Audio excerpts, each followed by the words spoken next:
Photoshop. I saw it live. Good evening, everybody. Welcome to the show. She actually saw Hi. it. I think it was in.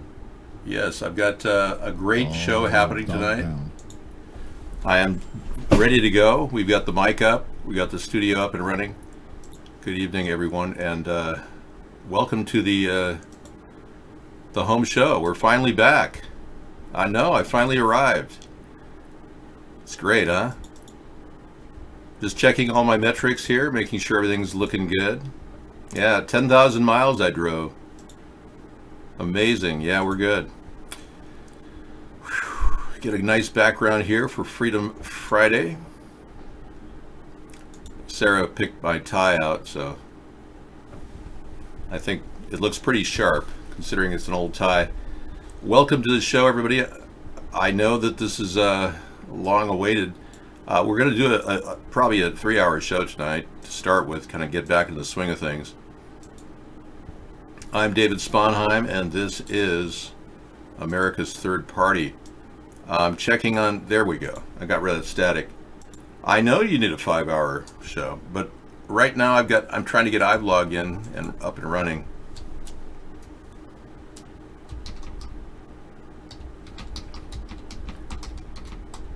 Let me just make that happen. All right. Welcome, guys. 3 viewers. What's happened to iVlog? Hey, it's a huge change. Back in the saddle again. Yeah. Definitely. I got a lot of color. You see how much sun I got this summer. It's crazy. I am excited to be home, Phil. Thank you. All right. I'm going to open chat up to iVlog. If you guys happen to be in there. Hi. Hello.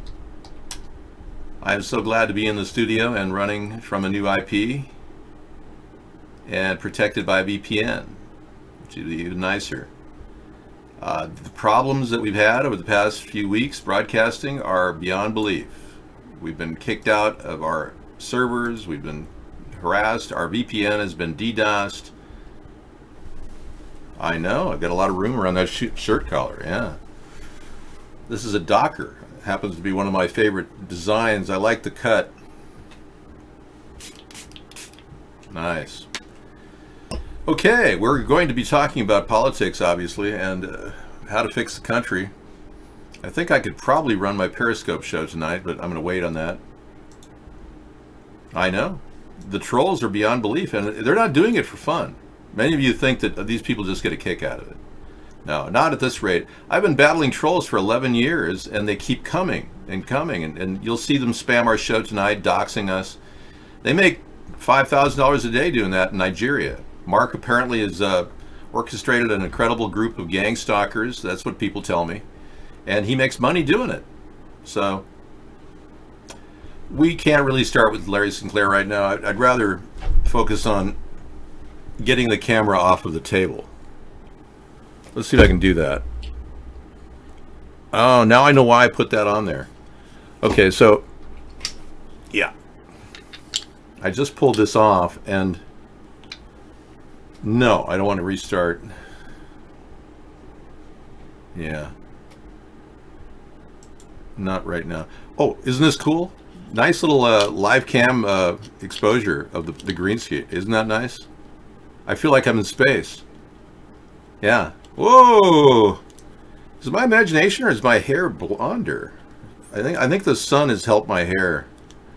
You got a very advanced view of the upper wall of the drywall in the back of the ground control to Major Tom. All right, let's get this back up and running in the original position. All right, there we go. Yay! All right. And I think I need to, oh, there we go. And I've got the backup seat. Sarah won't be here tonight, but you can be my guest here in the backup seat. We'll put the backup seat behind me. Wow. Okay. Should I zoom in, or are you good with this distance to the camera? I wouldn't doubt he hired 2,000 Chinese sweatshop workers to troll us. Well, Mark denies it, of course. He just says he naturally bans 350 million VPNs from coming in to stop the troll activity. We're really dealing with semantics here. Sarah's taking the night off because she's got a girls' night out. Yeah. Isn't that cool? I think she deserves it. Zoom a little bit? Okay. Thank you, guys. You are watching the original virtual reality chat room, designed specifically for politics. I'm David Sponheim, of course. And I've got more experience behind the camera than anybody on Earth. I started broadcasting in 1971. Impressive, huh? And ever since the post-moon landing, I've been doing audiovisual work. I look like the flying nun? Thank you. I accept. What am I accepting? Wow, we got 6 people at iVlog now. Amazing. Let me take a look at the snooze. Oh, this is old news. I wanted to touch on this because it came up in the Mueller report, the Mueller testimony. Whoops. I have to do a couple of adjustments here as I get into the show. There we go. Yeah, this is a story that never got any mileage at all. Yes. Russian ambassador told Moscow that Kushner wanted secret communication channel with the Kremlin. This is a story that's real, okay? Mueller didn't even know about it when asked during the Mueller testimony. He didn't even know that Kushner had tried to reach out to the secret channels to get with the Kremlin, to do a deal with that building, the 666 Fifth Avenue that he has. Yeah, that, you know, that evil building. He wanted to sell it to a Russian oligarch, and opening up communication channels with the Kremlin secret is completely illegal, and Kushner was never charged with any crime, and Mueller didn't even know about it. So that's very disturbing right there. You can only begin to wonder how little Mueller knew about anything. In fact, many people say he was just a signer. He signed off on documents, read them briefly. He's like a retiree working out of his comfy chair while the country is sinking into a chasm of hell, controlled by Russian oligarchs, Zionist elitists that control the two parties. Mueller was just a shill. And now that we know that, as a nation, we have to decide, are we going to let the two parties sort this out? Because they're never going to sort it out. They're only going to cave in to the people that want to ultimately control all of our lives, the New World Order. And that's why I've been fighting it, building this third party. And if you want to get others on board, I really would appreciate it, because we only have one option to stop these people and the corruption that's taken over our country, and that is a third party. We're working on a convoy. That's right. We don't know at this point who murdered Robert F. Kennedy Jr.'s daughter. But I can tell you that Robert F. Kennedy's granddaughter died, 22-year-old girl died of an overdose recently. And as you know, because Robert F. Kennedy Jr. has been out of favor with his own family, the story is complicated. And Robert F. Kennedy Jr. is tasked by the President Trump to oversee the vaccine industry, and he's done one heck of a job. I really respect his work. He has a speech impediment due to a vocal illness he has, so it's hard for him to talk. But his work has revealed that the vaccines themselves have not been fully tested by the CDC. And that story should be viral. So maybe they're getting to him through threats and intimidation. And if his daughter's death is just one of those things, somebody OD'd her, you can only imagine what that means. Now, the Kennedy family has been cursed by attacks, and I believe very little truth has come out of any of the investigations into either the John F. Kennedy case, with the Warren Commission report was a joke. It completely overlooked key evidence that Lee Harvey Oswald worked for the CIA for 5 years prior. That's huge right there. And then the RFK investigation, Robert F. Kennedy, showed the gunman, Sirhan, didn't even have gunpowder residue on his hand when he allegedly blew Robert F. Kennedy's head off, or put a bullet in his head, should I say, which shows complete gross negligence by the prosecutor and the justice system, and really leads us to believe that both of those cases were covered up. Now, that brings us fast forward to where we're at today, a nation run by the mob, and I'm not making this up. This is real, and this is one of the reasons why I'm the most censored person on the internet. Okay, you're worried about the connection? The connection is not as good as it could be. I'm dropping bit rates here. I'm having to filter my connection, guys, in case you didn't know. I am heavily DDoS and IP banned and IP blocked.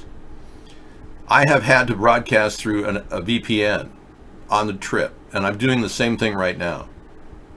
Now we're going to be making a phone call to our service, which we're paying for top speed, and I just did a bench test on our speed.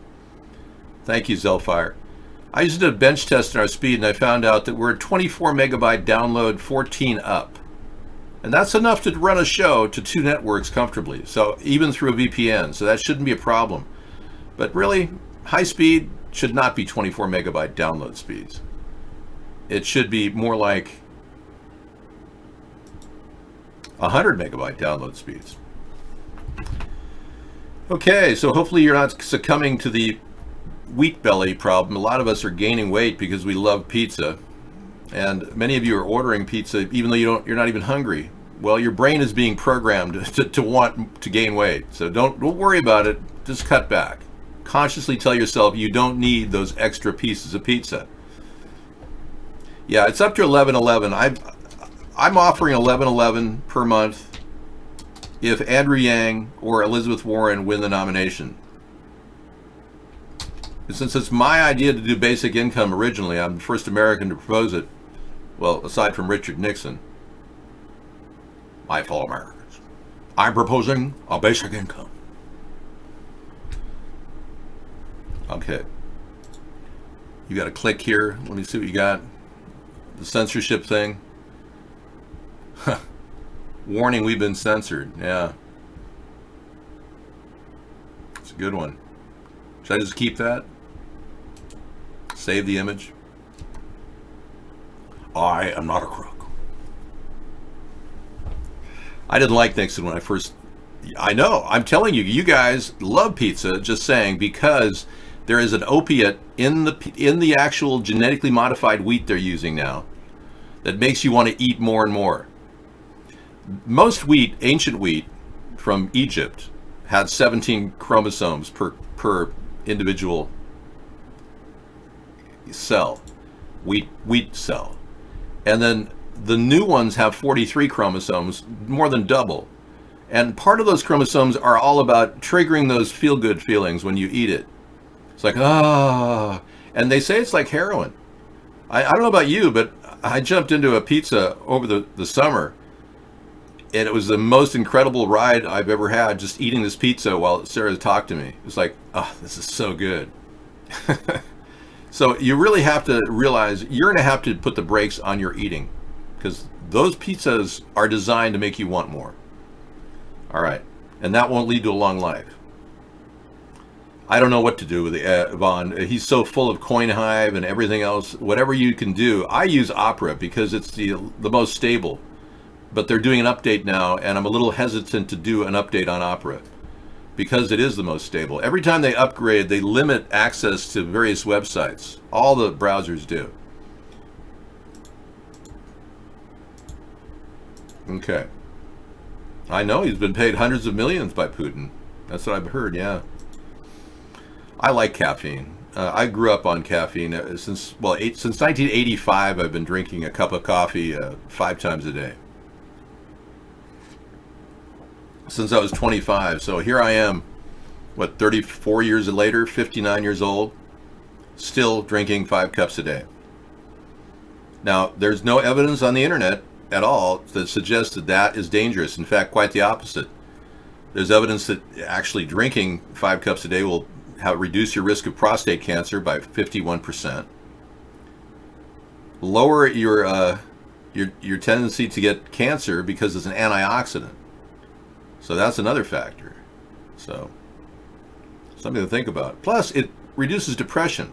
It's a natural homeopathic remedy for depression. A field study done on people that drink coffee found that there's another 51% reduction in suicidal ideation. Feeling down in the dumps, really hating life. Drink 5 cups a day. It's a lot easier than going to a mental hospital. Now, I'm not saying you shouldn't reach out and contact your crisis unit and ask them for help. But I mean, you might want to do this as a preliminary effort, is to drink 5 cups a day. Some of you are pretty depressed, I can tell. Good evening, Coffee Angel.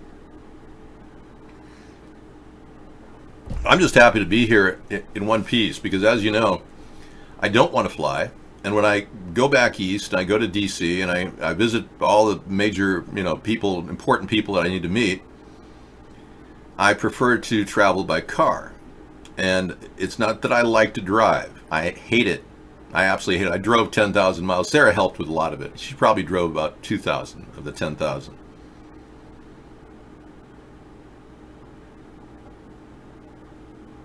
Oh, really? Well, if you believe that coffee increases adrenaline and the stress hormone named cortisol, making you pale, then go ahead and get some spray on tan like Donald Trump does. That might help. I can tell you that the Zionists are in here right now saying, this guy is so full of shit, he knows nothing about nothing. To let him bullshit you could not carry Trump's chalk. The Zionists are in here desperate to stop me. Look at this. Let me show this script of what the Zionists wrote. They know full well that I'm after what they're trying to do.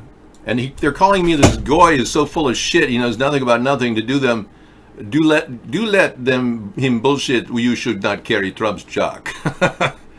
Whatever that means. All I can tell you is, you, sir, are the problem. You want to hijack our government and control it with your monetary means, and you want to stack our entire nation with a Zionist-led government. We're on to you.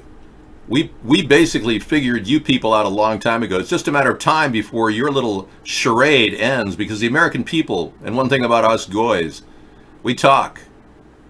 We definitely talk, and the word gets around quick that you're censoring one of our own, me. Now that's a big, big word of mouth problem you Zionists have, because right now people are saying all around the world that this man is trying to save America and they're stopping him. Now that's a bad rap for you, and you screwed up by trying to finance Mark to try to stop me. You only created a bigger problem for yourself. Ironically, I've outthought you about 10 times faster and longer, and I've played this chess game out, and I win. So if you want to hang out in the show, you're welcome to it with your Zionist BS, but hey, you got the wrong goy here. Yeah, you just nailed the wrong goy. Yeah, it's gonna bump back and hurt all of you Zionists who are trying to destroy our country. Now, as you know, I like Jewish people, and I'm not Jewish, but I like them. I'm not anti-Semitic, but I believe that the attempt by the Zionists to create something bigger than Israel is in play right now, and they want global world domination now. They got a small country with nuclear weapons that can threaten the entire world and destabilize all kinds of relations with Muslims. These Zionists, they're the problem. Prior to the Zionists, the Torah has great respect for the Muslims. In no way would the Torah ever violate the tenets of their belief, and the true Jews would never, ever hate on Muslims. But Zionists, they like to hate on Muslims. They like the division. That's why they created this new development in Jerusalem, and they're literally doing the same thing over and over again, and it's not winning favor with the world, I assure you. So, being the Zionists control our country through APAC, the American Israeli Political Affairs Committee. It's not even a political action committee, it's a political affairs committee. So technically, I'm not really sure if they're legally able to give money to anybody through super PACs. I'm still researching that. But APAC has pretty much embedded their little greedy little strings in the pockets of our politicians. And then they pull those strings whenever they want something like big billion-dollar contracts for their protected companies. And we know that that's how they're doing it, because our politicians are like whores. Most of them will just do whatever for $5,000 in re-election money. They'd be glad to just accept anybody's money as long as, I'm telling you, these people like Boeing, for instance. Boeing and Lockheed Martin make donations to about 60% of our politicians. $6,000 a year. A mere pittance, really. But they get $30 to $50 billion in contracts for about $3 million in donations to these prostitutes we call congressmen and women. So we've got a real serious gravy train of greed in Congress right now that is really the center of the concentrated corruption that we look at today. If you want to know why they're corrupt, because they want to get reelected, and they'll do anything to get reelected, and they'll virtually vilify and libel anybody who stands in their way, like they did me in a local election in 2014. These people are in it for total power, and you, the people, have the real power. You could pull the power from these Democrats and these Republicans. I call them Democrats and Republicards, because right now they are not finding solutions to America's problems.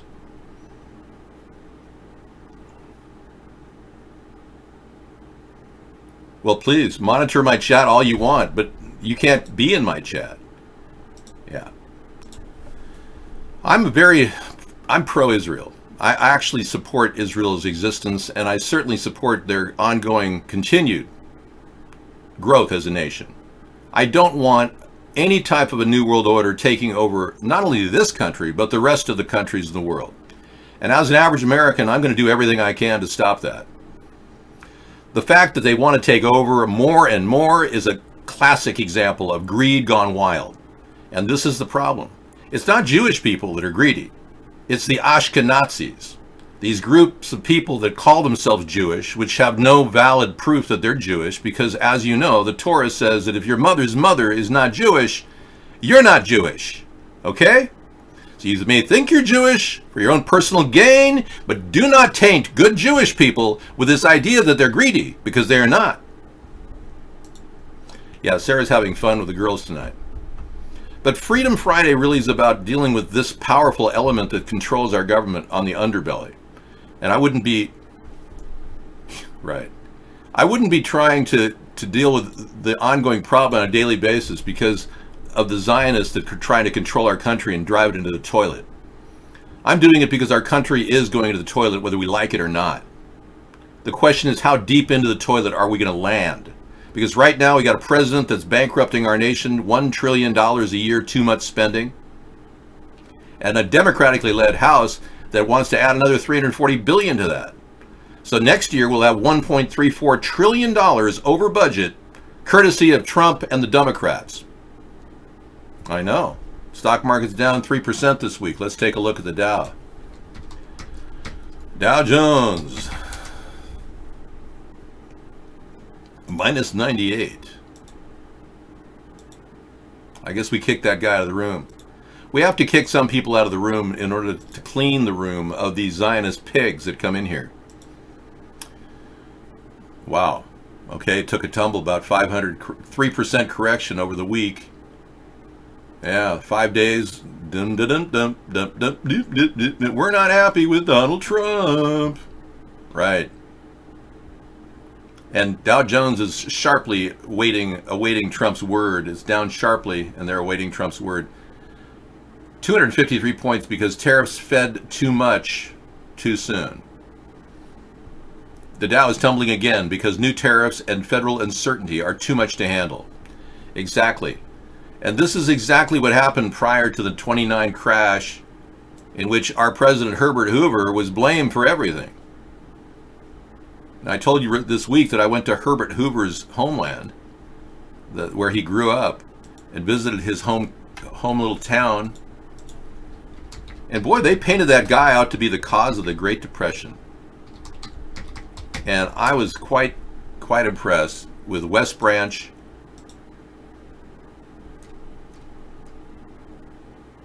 Yeah, the West Branch, Iowa is the small town where Herbert Hoover grew up. And I walked by his birthplace cottage built in the spring of 1871. And I got a really good feeling. Herbert Hoover actually saved 2 million people. He gave support, humanitarian support, to 20 million people right after World War I. You see, people like Herbert Hoover, who created or was blamed for the Great Depression, actually were trying to help. He created the soup lines, Victory Gardens. He was trying to help, but it's always the big bankers that control the big picture, and it's always the president that is operating during that time that's blamed for everything.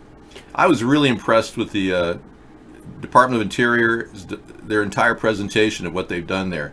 They've turned his entire town of West Branch into a really cool little town, and it's free to go around. We shopped at the Jack and Jill Market. I mean, how old is that idea? Jack and Jill Markets are like way back. It was really interesting. Really a hometown feel. I almost wanted to go move there. I told Sarah if it wasn't in Iowa, I'd probably move there. The temperature, the heat, being all alone out in the middle of a cornfield. I believe that Trump has created a good relationship with Saudi Arabia. I believe Saudi Arabia's underlying goal, though, is personal and definitely not necessarily our goal. Prince MBS, Mohammed bin Salman, is potentially a wild card. But he's made a relationship with Vladimir Putin and Trump, and that little collusion or conspiracy, as Mueller called it, is what's concerning me. If Putin is luring us into a deal where we give Saudi Arabia nuclear weapons, which we did give to Saudi Arabia, and Putin's okay with that, that means that Putin is trying to destabilize relations all around the world, especially in the Middle East, and the price of oil he wants to go up could go up. The more we attack Iran, and you'll notice that Trump has been attacking Iran verbally, offensively, all the time, the more likely we're going to have a face-off with Iran, which will trigger higher prices for oil. Remember, Putin strictly wants higher prices for oil because a lot of their economic prowess in Russia is dependent on that. Now, Putin can't really hide the fact that Russia's economy is no bigger than Italy's, or Texas has a larger economy than Russia. So what he's essentially done is he's made it so that Russia and China, or rather China and the US, are actually at each other's throats now with a tariff. So it also helps Russia that Trump is building tariff blocks with China. The more that Russia can manipulate the situation and lower our GDP and China's GDP, the better they look because of their small GDP. The higher the price of oil, the better Russia looks. So almost everything Trump has been doing is ostensibly working for Putin in every way.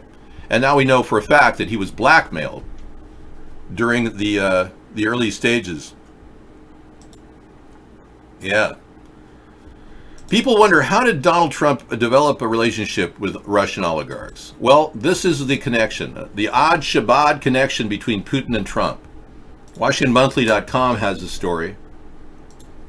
I talk about George W. Bush quite a bit. He was a puppet president for his dad. He was part of the New World Order. The Bush family were actually aligned with Nazis. What is there to talk about? I mean, Prescott Bush laundered money for the Nazis. And then his son becomes president, George H.W., and his son becomes president. I mean, talk about corruption. What is there to talk about? But this is the odd connection between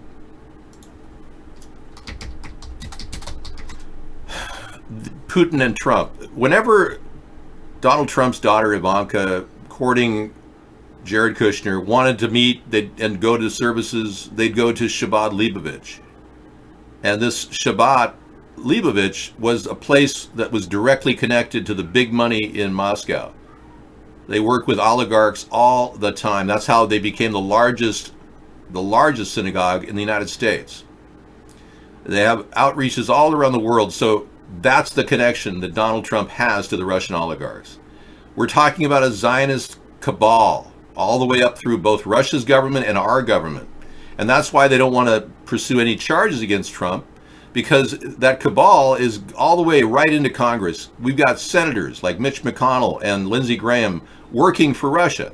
They get $800,000 a year, or at least I will say that Lindsey Graham got $800,000 for re-election money from a Russian oligarch. That's a serious allegation, but it's true.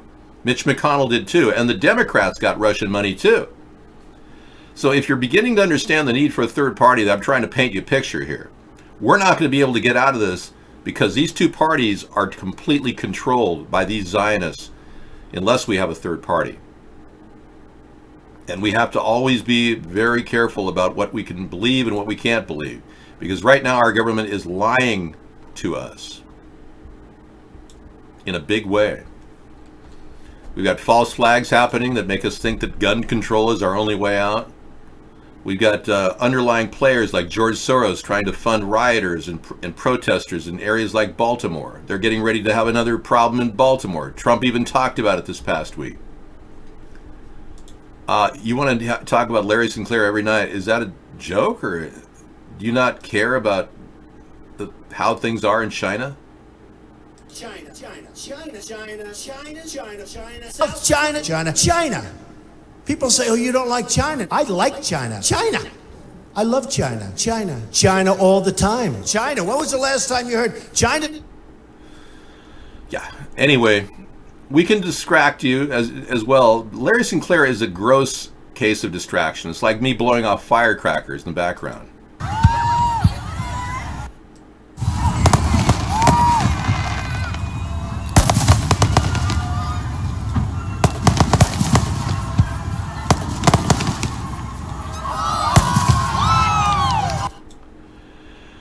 So do you really want to have Larry Sinclair every night when we have a good conversation going, and you just want to listen to some homosexual talking about, his relationship with Barack Obama, which is kind of old news, but isn't it a little old for you to keep asking me that?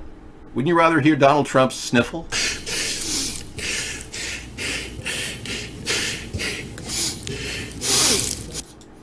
I think I would. You need money to stay afloat? No, Mark doesn't need any money because he got lots of money. We know for a fact he's been loaded, financially floating in millions of dollars have poured into his pocket. Now Mark, I think, wants to just shut down and, escape to the Bahamas or something. Well, let's be clear. But I don't want to distract us from what's really happening. That's my point. I would much rather focus on the issues. I know. Okay, so what else is there to talk about in the news tonight? Let's take a look.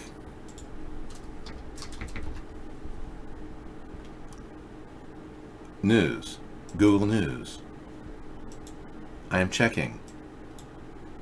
We saw a lot of 5G networks all across the country, and they're always small, like 3-mile segments within each city. I don't understand what that could be. Why would we just need high-speed internet in about a 3-mile stretch of land in every city in America except Seattle? For some reason, they haven't built them in Seattle yet. But they're all over the country, the 5G network, and it's not been tested. It could endanger our human life and even our non-human life. Many of you little critters. Do we have any dogs and cats in the show that know how to chat? Could you pipe up if you are a dog or a cat and have had special replacement surgery where you no longer identify yourself as a man or a woman? Meow. Get Pitted is monetized, but yeah, I can't play it. Thank you. I support Israel. Very nice. Thank you. I know. Well, you can't beat that. I mean, you've got the best of both worlds. You're trying to stop the very Zionists within your own country. Israel is. Many Jews are very concerned about the switch and how they're being characterized as greedy when they're not. Many people around the world think of Jewish people as greedy, and that's just not the case. Ashkenazis are greedy, ergo the name Nazi. That's one way the Nazis got out of Germany right after World War II, is they paraded around as Jews. Isn't that convenient? They pretended to be Jews, yeah. Jennifer says, Dave, I want to thank you. You got my kids through college and 4 holidays a year and my Lexus. Jennifer is one of the doxers who've been attacking our show. I never did that. And by the way, all of the dollars that you earn will turn sour on you, and everything will turn bad like a curse. You'll be someday walking in burning mud and wondering why you did what you did to the greatest guy in America, me. And I'm being very humble when I say that. Well, the bottom line is, I have nothing against Jewish people or the state of Israel. I am concerned about a global world government. I am concerned about a group of really corrupt people trying to poison the earth. And they get really corrupt people like Donald Trump to do their bidding. Good night, everyone. So, yeah. Yeah, Ashkenazi was abbreviated to the word Nazi. They won't tell you that, though. All the Hitler people were Nazis, and they were Zionists, too, because remember, Zionism started way back in the 1890s, and they eventually built the Balfour Declaration, which was the goal was to create a state of Israel. Hitler was behind that. Hitler wanted to send all the Jews in Germany to Palestine. I am the most humble person on the planet. It's true. Aside from walking on cheesecloth and not making any any errors whatsoever in my step. I am reaching that state of divine intervention where I can step up and tell you I am here to help. And I can tell you in an egalitarian way that I don't care who you are, what your disabilities are, or how much money you have. I care that you're human and that you want to make the planet better too. I don't want to judge you for how much money you have. I met a woman recently in Washington, D.C. at an event I went to. We'll talk about that later. The woman was extremely wealthy. I mean, she owned hectares of land, and I didn't get her to verify that, but I know for a fact she does. And she looked at me and talked to me about what I was doing, and I said, you know, she said, what are you doing to help change the world? Because I was talking to her about the dangers of Roundup and how we shouldn't use it on our land, as it's poisoning the earth. She said, well, what are you doing to make the difference? I said, well, I'm seen by millions of people every night. I do a show every day, 6 to 8, during our vacation and even longer. And we've done over 30,000 hours of broadcasting. And I'm completely censored in America. Hardly anyone knows who I am. And she said, well, wow, how could that be? And I said, well, they literally have controlled the people and their access to the public. Average people can't get their word out. She didn't believe it. She kind of laughingly said, oh, so you're censored on YouTube, huh? And she laughingly said, you're censored on YouTube. Yeah. So people have been led to believe that the YouTube censoring is to stop all these Trump supporters. It's not. It's designed to stop anybody who tells the truth. And now they're going after QAnon. We had a story yesterday on Yahoo suggesting that QAnon is going to be charged with domestic terrorism. Now, I do not support QAnon, as you know, because they're trying to paint a picture that Donald Trump is stopping the deep state. But, sure enough, an FBI document here warns conspiracy theorists are a new domestic threat. The FBI, for the first time, has identified fringe conspiracy theories as domestic terror, according to a previously unpublicized document. Right, so they're actually describing conspiracy-driven, theory-driven domestic extremists. Now, as you know, I'm a moderate. I'm not an extremist. But QAnon, they tend to be so hell-bent on supporting Trump like he's really doing something, which he's not. You got to wonder, why would they do that? A nude domestic threat, yeah. Trans-Canada Highway means across, I believe it's Highway 34 or something that runs up through the country and through Canada. Highway 35, I think it is.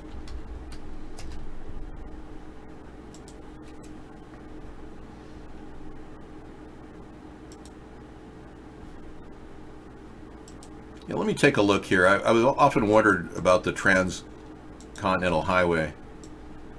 Let me bring it up for you to look at.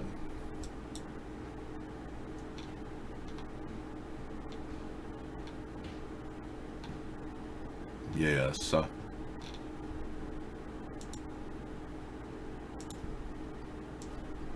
I drove 10,000 miles this summer, and I can tell you I've driven back and forth across the country. Here it is. This is the highway they want to connect. Highway 35. It literally goes straight up the country, and there's been a lot of effort to create a transcontinental highway that goes straight up through this area. I don't support that, nor do I support a North American Union. I went to about probably 20 cities in America. I'm not a conspiracy theorist. No, I'm what is called a conspiracy factist or a truthist. I don't believe in aliens or reptilians or flat earth crap or hollow hoax crap. I'm a truthist. I would never be in a show with a person who has no brain power, so that guy doesn't have a brain in his head.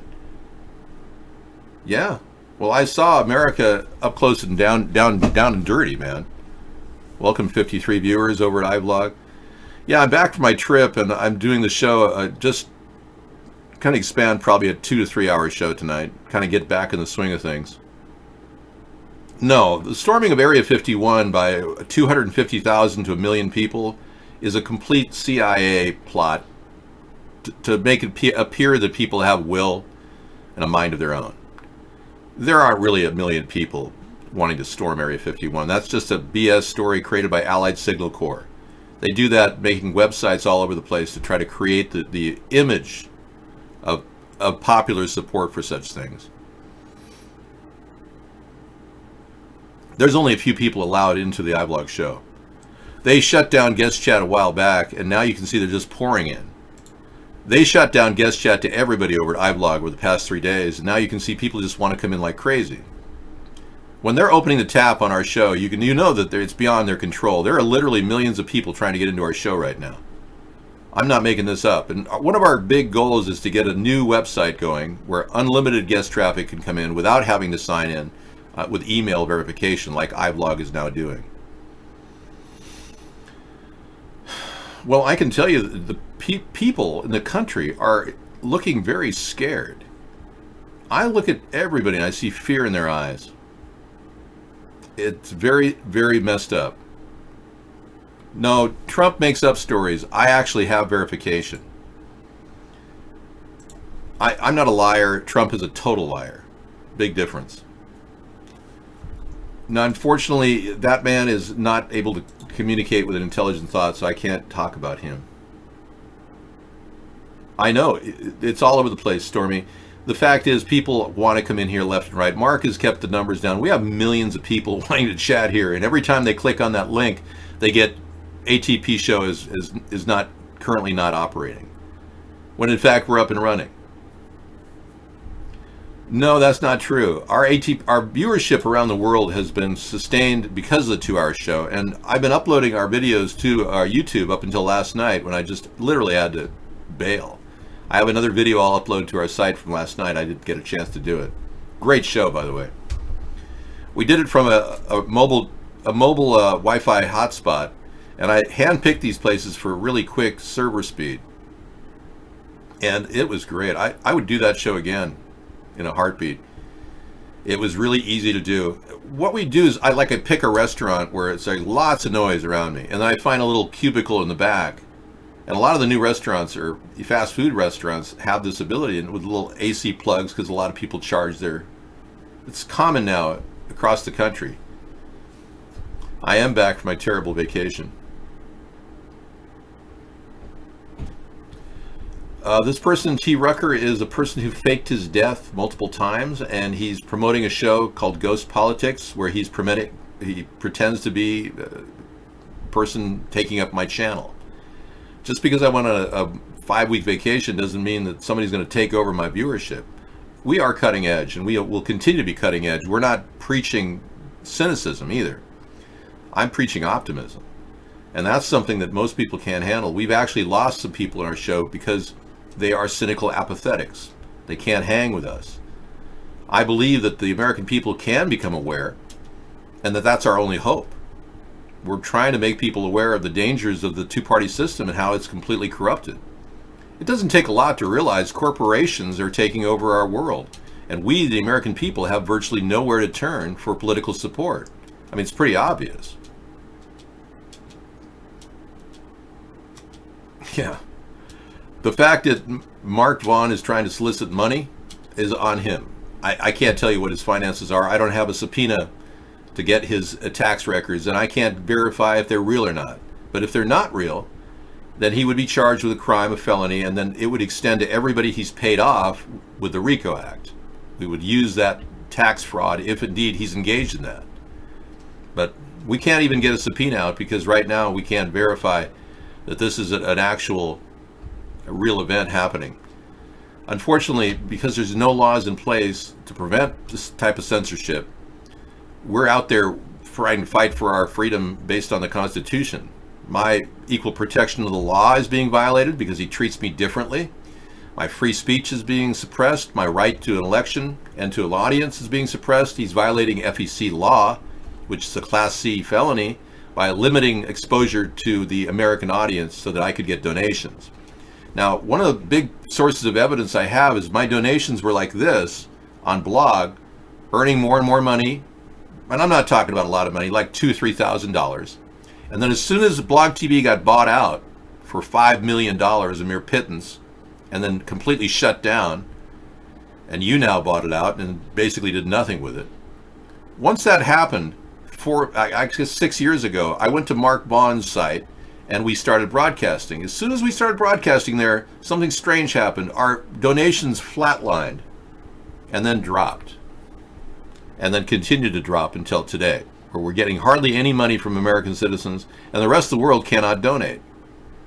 I can't produce a crowdfund site because it's illegal to get political money there.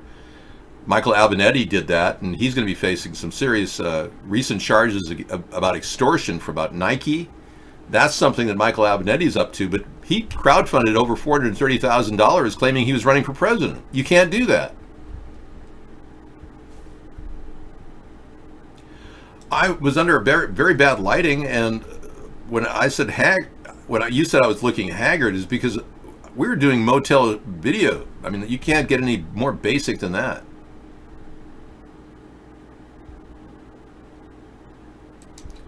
Well, if there was a giant investigation and that everybody who said that they were getting money from Mark, which I'm talking lots of people have emailed me to that effect and told me that. It turns out that if they were just pulling my leg the whole time, that would be almost impossible to believe. There's some significant facts that I need to share with you.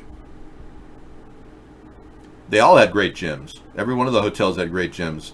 Yeah, every one of them looked great from the outside as I walked by, barely able to make it to my bed where I laid down after driving 500 miles. The gyms looked great, though, from the outside. I didn't get into smells, the sweaty butt cheek, smells that you smell on those types of equipment.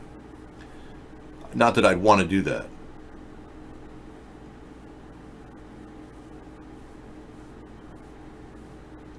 This isn't Andrew Carnegie's How to Make Money and Influence Friends. I mean, come on. I'm thinking of Dale Carnegie, not Andrew Carnegie.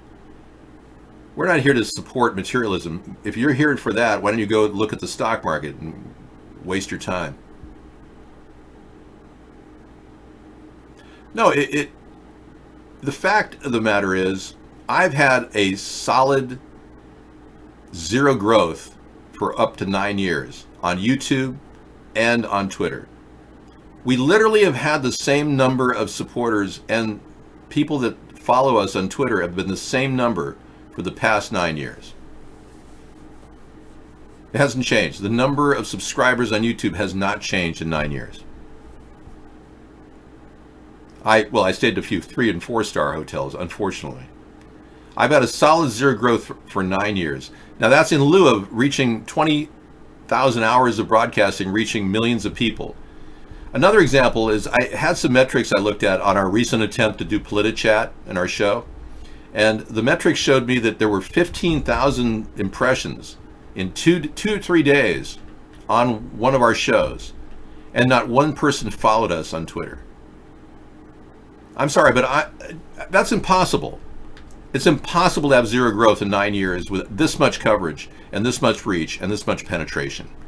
That's like having dry sex and wondering, should you use Jergens lotion, and realize it is toxic. That's not a good analogy. David, I like to use salad to whack your... Oh, well, believe me, every one of my towels have been thoroughly cleaned. Yes, solid zero growth. I'm a hit all over the world. What are you talking about? And nobody can follow me on Twitter. Nobody can subscribe to me on YouTube. Can you smell censorship? Because I sure can. And it smells like the crack in your ass. Sorry, I'm using a lot of analogies that are not very appropriate. Even the word analogy sounds very anal. Well, let's just relax into the show and figure out what's happening. Because not a lot is happening, unfortunately. Donald Trump is mismanaging a relationship with China, and I can tell you how to get out of that problem, but he's too busy, having fun.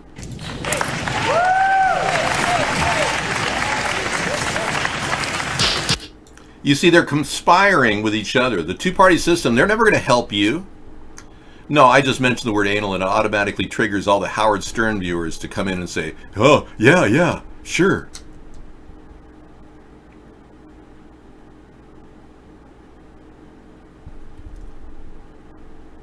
We can't possibly allow people with low IQs in the show. I'm so sorry. Well, I'm not here like Howard Stern made $500 million in 10 years, boring the hell out of people on Sirius Radio. He's now looking for more money, and he's renewing his contract. But all he talks about is anal sex, and it's like, where do you go with that? You know, like, flush the toilet on your show, Howard. Why don't you get real and talk about the Zionist control that's happening in your own office? Well, one of the things you can do to smell your own ass is to bend over on a windy day and do some gardening.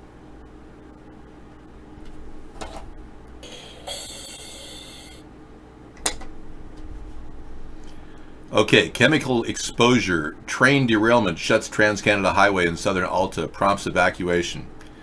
We were in an evacuation mode in Indiana this past week, and I never did find out what was wrong, but we got pulled off the road. And by the way, this has been a road trip from hell, in case you didn't know. We got story after story that we'll be sharing with you over the next couple weeks. Man punches an anti-Trump protester out. Crowd chants, lock him up. Wow. So an anti-Trump protester was punched out by a guy. A Kentucky man has been charged with assault after punching a protester in the face during a rally for Trump on Thursday. The victim, 61-year-old Mike Alter, was protesting with a crowd when the incident occurred. Dallas Frazier, 29, reportedly pulled up in a pickup truck and confronted Alter, eventually punching him multiple times. Yep. See if I can play it for you. I don't know. You're still fixated on anal.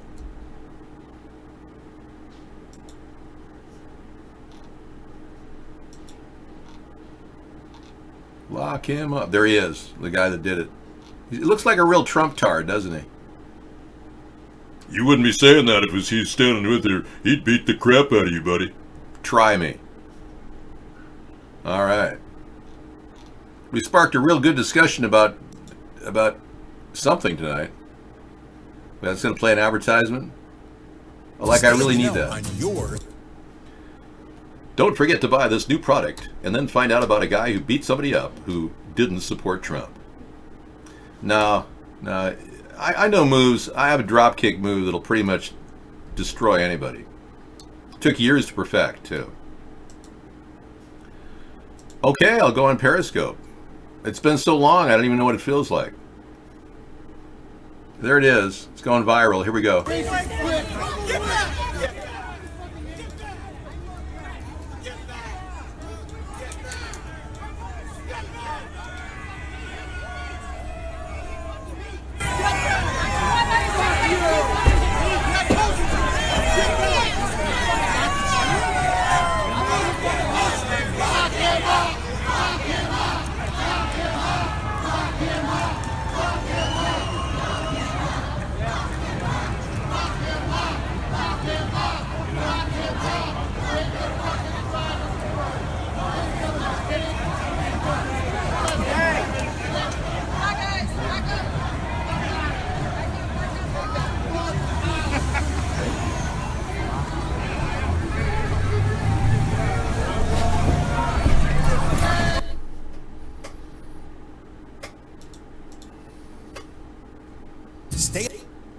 Okay, thank you for that momentary, violent moment where... Hey, keep talking in your deep voice. Okay. Hey, Poindextrous, what's going on? Dave, ignore me when I comes to a mute, but would delete what? Oh, come on. Don't keep talking about other people in the room. That's a bannable offense. You know, let's not talk about your diarrhea. I know this is interactive virtual chat, but it's not really a topic of political concern. Politics is about ideas, not hanging dingleberries. I heard Trump guards kept black women out of the rallies because they smell like baby powder. Yeah. A lot of these things are just after the fact, though. You people don't even care that Russia blackmailed our president. So why am I even having a conversation with you? Why would you say, are you gay? Of course I'm not gay. What the hell's wrong with you? Are you gay? Are you physically attracted to me? Are you having fantasies about me? Why don't you come out of the closet right now, Mad Dog? This is your chance.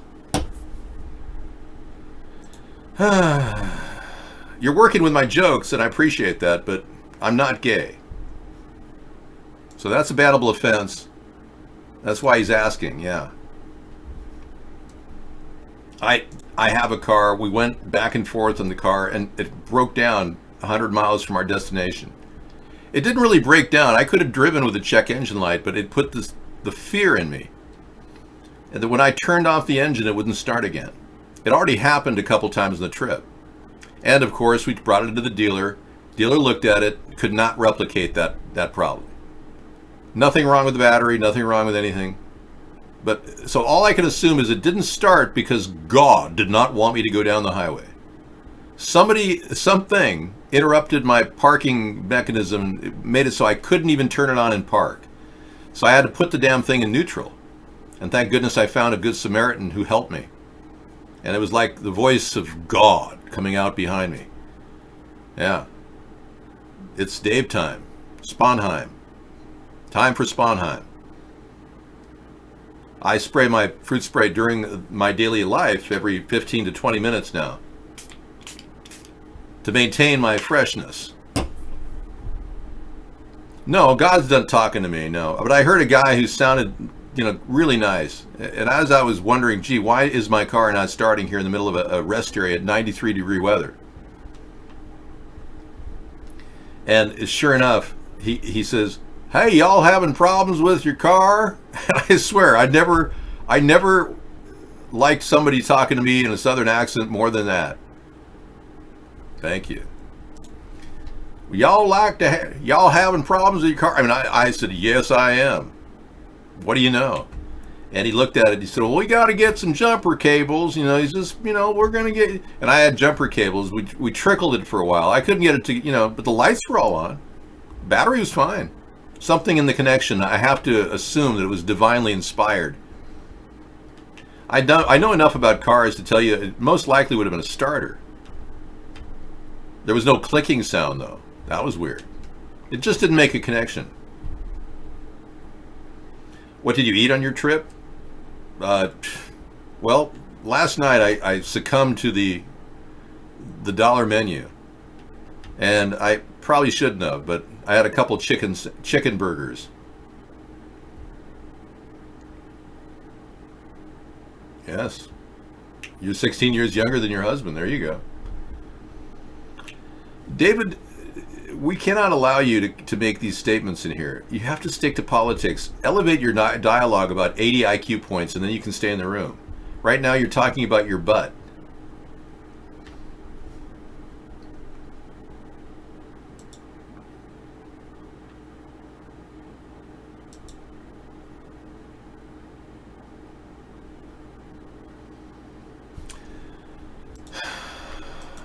I am personally not I don't have a problem with eating carbs. Yeah, I cut back on carbs significantly many years ago. At the most I'll have is a single piece of organic Dave's Killer bread. Yeah, that's about the only carbs I have during the day. I keep everything refrigerated. Even my backup water supply I keep cool on cars, on road trips. I didn't even draw from my cooler on this road trip. I took up a lot of space in the cooler. It just had water in it and, electrolytes, things you'd need in a disaster. Hey, would you like to see a site that existed in 1999? It was called Trump International. And many people don't understand why Trump didn't sue these people for using his title, his absolute lettering, everything. It was a escort service that was run out of New York, an upscale escort agency featuring the world's finest travel companions.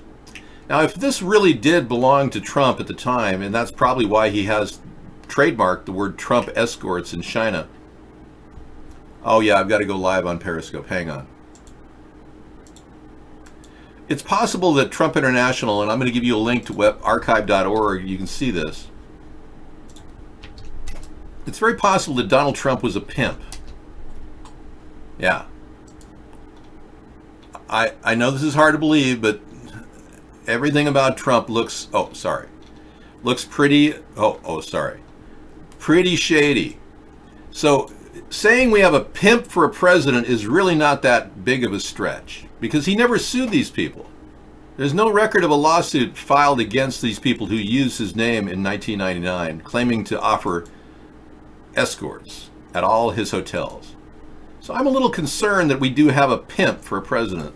You don't mind me using that vernacular, do you? I'm going on there right now. It just takes a while to get in there.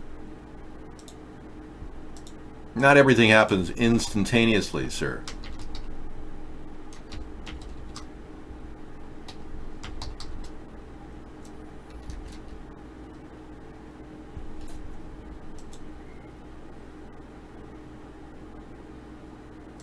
Periscope has a couch mode. I didn't know that. Huh.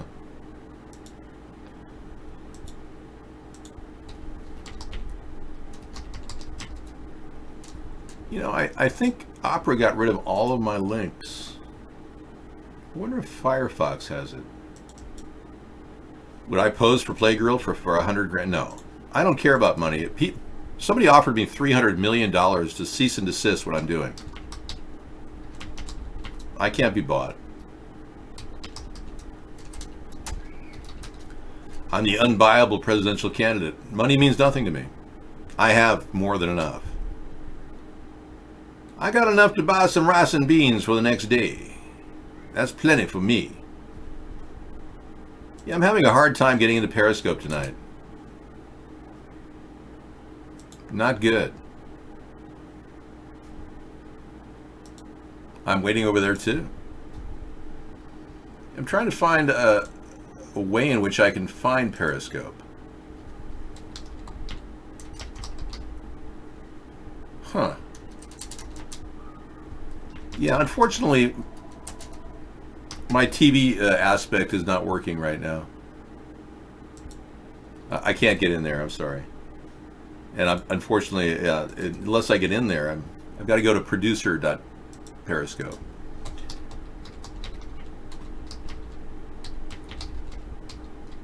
Let's see if that works. No, that's not it.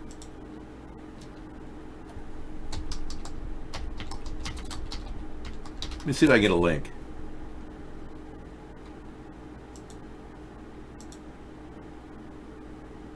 Log in, finally. Okay, I'm getting in there. Hang on.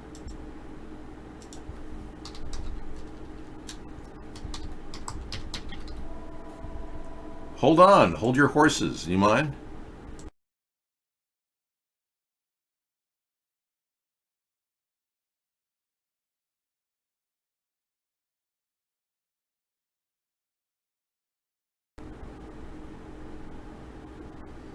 Okay, we're getting there. Thank you.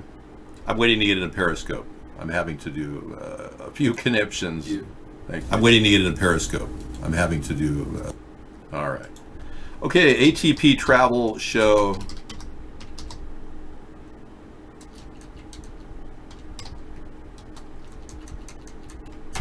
ATP returns home. Okay.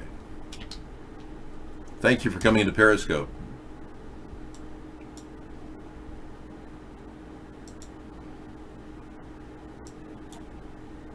Okay, I'm in Periscope. Thank you. Oh, come on. Now, when I'm down, you hit me with another whammo.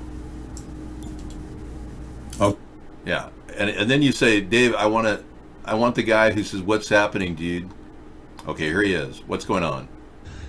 Hey, do you ever wonder, like, what is going on? I mean, like, do you ever, like, wake up or do something and you're just like, what the fuck is going on?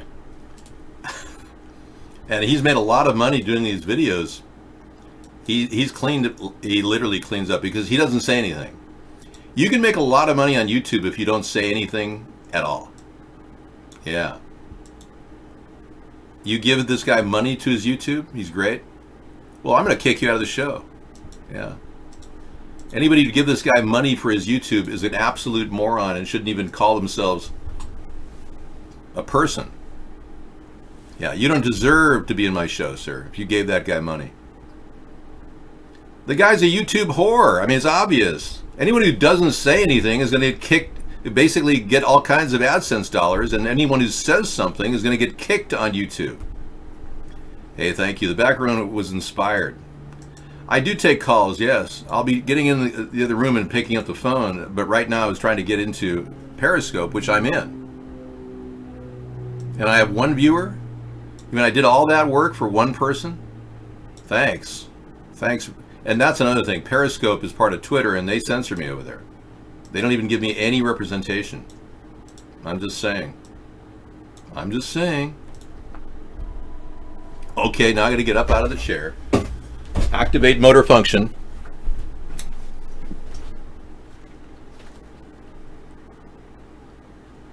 Okay, try it again. I'll pick up the phone this time.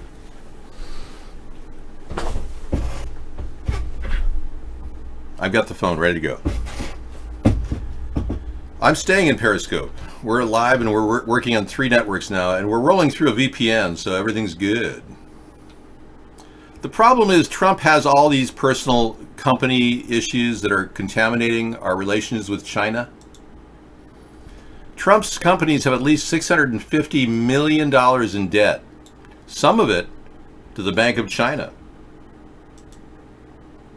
Now, why would we allow a president to negotiate with Chinese officials when he himself has a debt to China? Because our government is run by a bunch of nincompoops. The Russians definitely are worried about me. Ergo, the Russian censor who says, David, do you think Russians are censoring you? I think so. I'm not an atheist. I believe in God, and I have a personal relationship with the Lord. Now, could we drop that subject? Thanks. The New York Times employed a property information firm to search publicly available data on properties connected to Trump. He's also tied in 3 passive partnerships that owe $2 billion. So Donald Trump owes $2.6 billion in combination with others to foreign governments, like even German government-owned companies, and as well as privately owned companies like Deutsche Bank, who handles $1 billion of Donald Trump's debt. Veneers are very special, according to dentists. It's a disguise of rotting teeth. Wow. Well, I'm minimizing my veneers. I'm only wearing veneers on one portion of my face.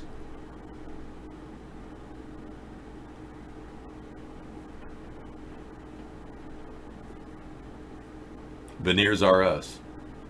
Well, I'm looking to buy some new veneers, actually. My veneers are in desperate need of rehabilitation.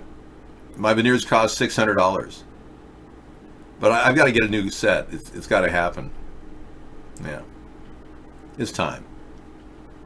As time goes on, your face changes and your teeth kind of move around. And I'm good at these veneers. I mean, I could last forever. But I really should buy another set for my lowers, too. Hey, Hogslammer, you got 518 days of service? Wow, that's pretty cool. No, I think Raquel Welch, she can be whatever she wants. I don't care if women or men want to be gay. It doesn't matter to me what floats your boat. Hey, Scissor Fight, good evening. I'm not here to promote heterosexuality, but I'm not here to promote homosexuality. I'm here to just remain neutral on the subject. But I am not in favor of LGBTQ. I think that's ridiculous. Only a small percentage of our society is deviant and homosexual. I know you'd like to see my house. Well, I was in Washington, D.C., and if you want, I can talk to anybody that I talk to about my event. Sure. I approached some top officials that actually told me to shut up. Yet again. Yeah. I had some high-level officials in our government agencies tell me they didn't think it was appropriate for me to talk about Roundup. I had noticed that our government's been endorsing Roundup and pesticides And I felt it was wrong for our government to be endorsing pesticides. They said, do you think this is the place to talk about it? I said, well, is this the place to endorse pesticides when you're actually trying to prevent environmental pollution? I literally confronted the EPA directly. I'm very upset that our government does nothing to monitor our quality of health, even the radiation on the shores of California, Oregon, Washington isn't even monitored, let alone the dangers of Roundup, which is clearly a known carcinogen. So I was really upset, and I've been upset all my life, that pesticides are being endorsed by our government. Now, I don't mind a limited use of pesticides in severe cases where locusts or some sort of a terrible pestilence is occurring, but they're using way too many pesticides and chemical fertilizers, which is causing you cancer. And there's a direct connection. They found that people live longer when they're eating organic food. These are new facts that have been popping up left and right.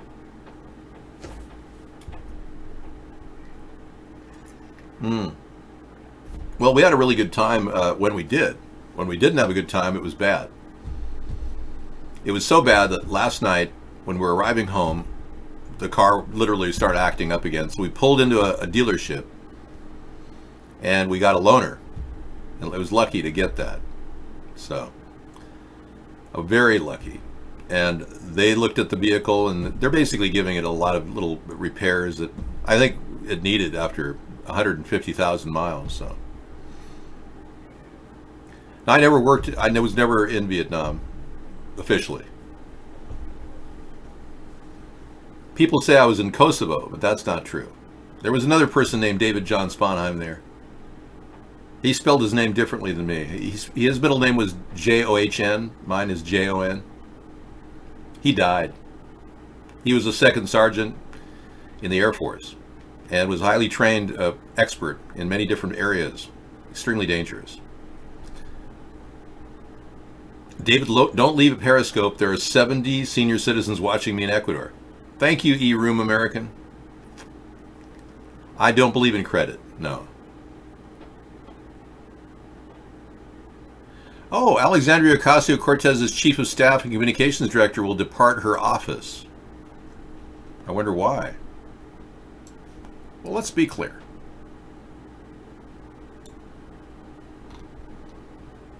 Oh, maybe they got into a little relationship and it didn't work out. You know, this looks like a personal issue.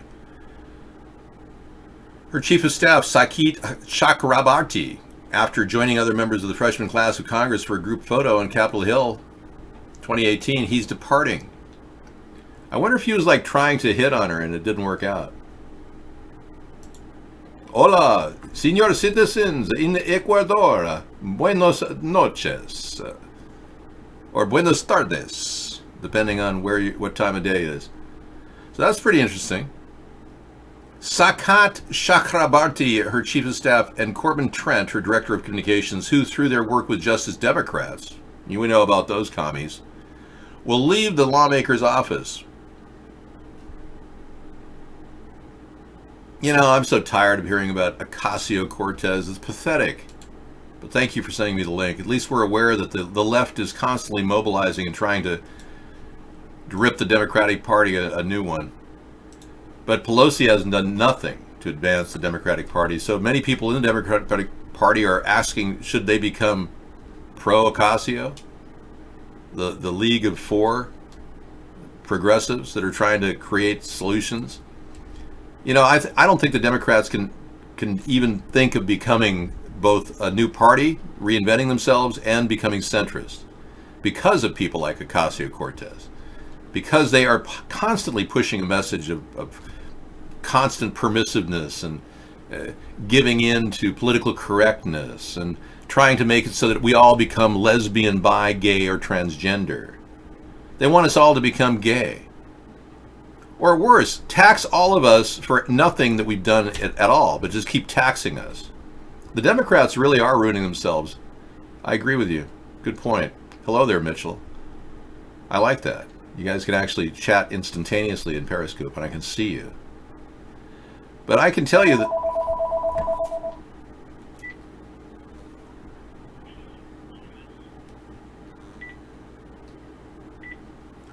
Yes, Thomas, go ahead. What can I do for you? Wait a second. You got to be serious when you call us. You can't just come on the phone going, hey, Dave, hey. There is no Cory Booker, America's Third Party. No, I have no idea what that is. And don't come in here and promote it. Thank you. We are the original America's Third Party. We own all the websites. AmericasThirdParty.com, AmericanThirdParty.com, AmericaThirdParty.com, AmericasThirdParty.net, AmericasThirdParty.org. We have all kinds of other websites. You can watch us at CoolRock.com. We have a great site there. You can actually play music while you watch our show. It's pretty awesome. And I've got a window into virtual reality on that site. If you go down there, yeah, it's amazing. Mr. Doob, I should show it to you. CoolRock.com is an amazing learning center and a way to access the internet. The best part about CoolRock.com, and if you want to access it, get the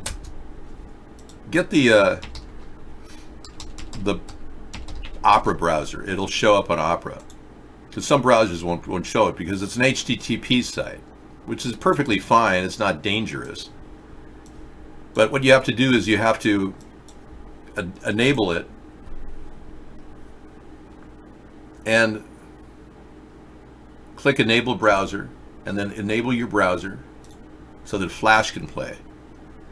You can ditch the ads by just Xing out of anything you want. Anything you want, like you can access our ATP YouTube channel here. But anything you want, you can actually move this, every box is around on your own page. This is your page to manipulate any way you want. But here you can watch the iBlog show. And we've also got the Vaughn show on the right here. See that? I'm featured, thank you.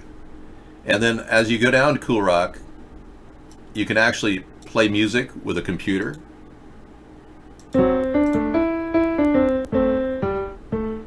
That was pretty cool.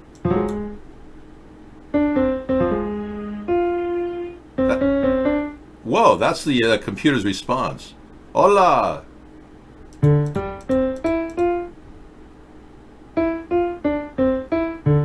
That's the computer response. We've got fun stuff, and I've got a harp drum. Anyway, getting down to Mr. Doob, let me show you what that's about. Yeah, this thing just is amazing. This Mr. Doob plugin. You go here and find the place where I start is right here where the type start is, right here. Next to the word type is, yeah, that's not it. No. Oh, that's not it either. Where is it?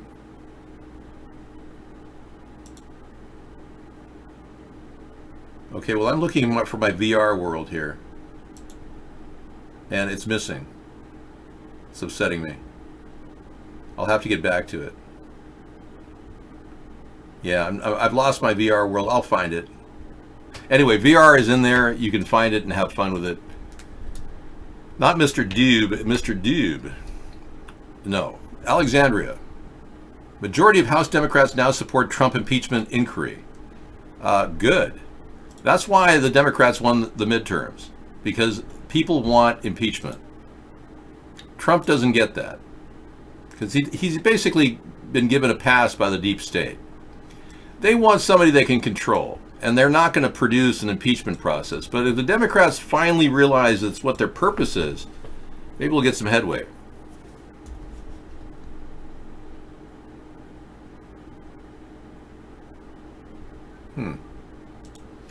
Okay, despite the growing calls for an impeachment inquiry, Pelosi has remained steadfast in recommending restraint.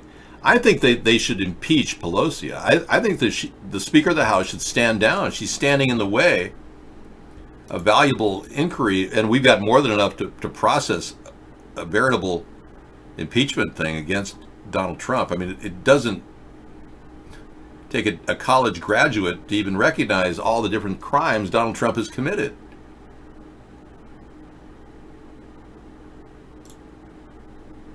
Here we go. Okay, let me show you this. It's right next to the type feature. It's right here. This little earth that right I'm circling it right now. That takes you to the VR room. And there's so many things you can learn in here. You can even learn how to create VR, virtual reality. This site right here will teach you. Yeah, this will be amazing. You build A-frames, a web framework for building virtual reality experiences. Isn't that cool? But there's a site that's even better at Cool Rock, and that's at the top right. If you go all the way up here, click on this button right here, Web Oasis. It'll take you to an incredibly fun and free site that will give you the ability to play games, and it's a veritable portal to the internet. Every one of Web Oasis's links gets you to every aspect of the internet. This will open up your mind, and your learning capacity will triple. On the left is a drop-down menu where you can actually play an arcade right here. Click on the arcade button, and you can play different arcade games, even pinball. Look at that. It's really fun. And you can play this while we're doing the show. You can watch the show on Cool Rock and play this game at the same time. It's kind of fun. It's loading the pinball machine right now. Some people have gotten 1 million points on the pinball machine playing the game. Play the game! It's loading. Yeah, coolrock.com. It's a very simple thing to remember. It was designed for simplicity. Well, for some reason, pinball is not reactive right now, so it's locking up on me. But that's the whole goal. That's what we have to do. Interact, have fun. Everything's fun and free. We're not monitoring you or gathering cookies from any of your websites, so don't worry. When you go to Cool Rock, you go clean. There's nothing in between you and the site. No one monitoring your activity. I'm not going to be sending you emails saying I want to sell you something. It's good old-fashioned American fun. Okay. U.S. formally withdraws from the 1987 nuclear pact with Russia. Now, I thought that Donald Trump was fostering a really good relationship with Russia. So I'm a little concerned that we're formally withdrawing from a 1987 nuclear pact. U.S. says it will test new missile now that arms treaty with Russia is done. Now, this is interesting. This is a weird aspect of Donald Trump's weird relationship with Donald Trump himself. That's right. He has a strange relationship with himself. The condom machines at every gas station in America are top-notch. 75 cents will get you 1 to 3 condoms. Yeah. Unfortunately, I had to look at a few of those. With the Spanish fly, too. Okay, so why would Donald Trump withdraw from a U.S. treaty which would put both our country and Russia in a situation where we're now building up our arms, our intermediate weapons, and our local tactical weapons? Why would we do that? Well, Putin doesn't want to sign a treaty. Trump doesn't clearly want to sign a treaty because they're both working together to help the military-industrial complex, which makes money on war. There's really no incentive for them to have a peace treaty because they're trying to make maximum profit from conventional methods of war and even creating nuclear weapons that could kill off the entire planet. You see, nuclear weapons are good business, and that's why they keep proliferating. And we're not going to stop that unless we realize and recognize what's at play here. That wars are being started by bankers who want to just get money by killing people. The divorce of Amazon CEO is still, I got a lingering question. Where is the picture of Jeff Bezos' penis?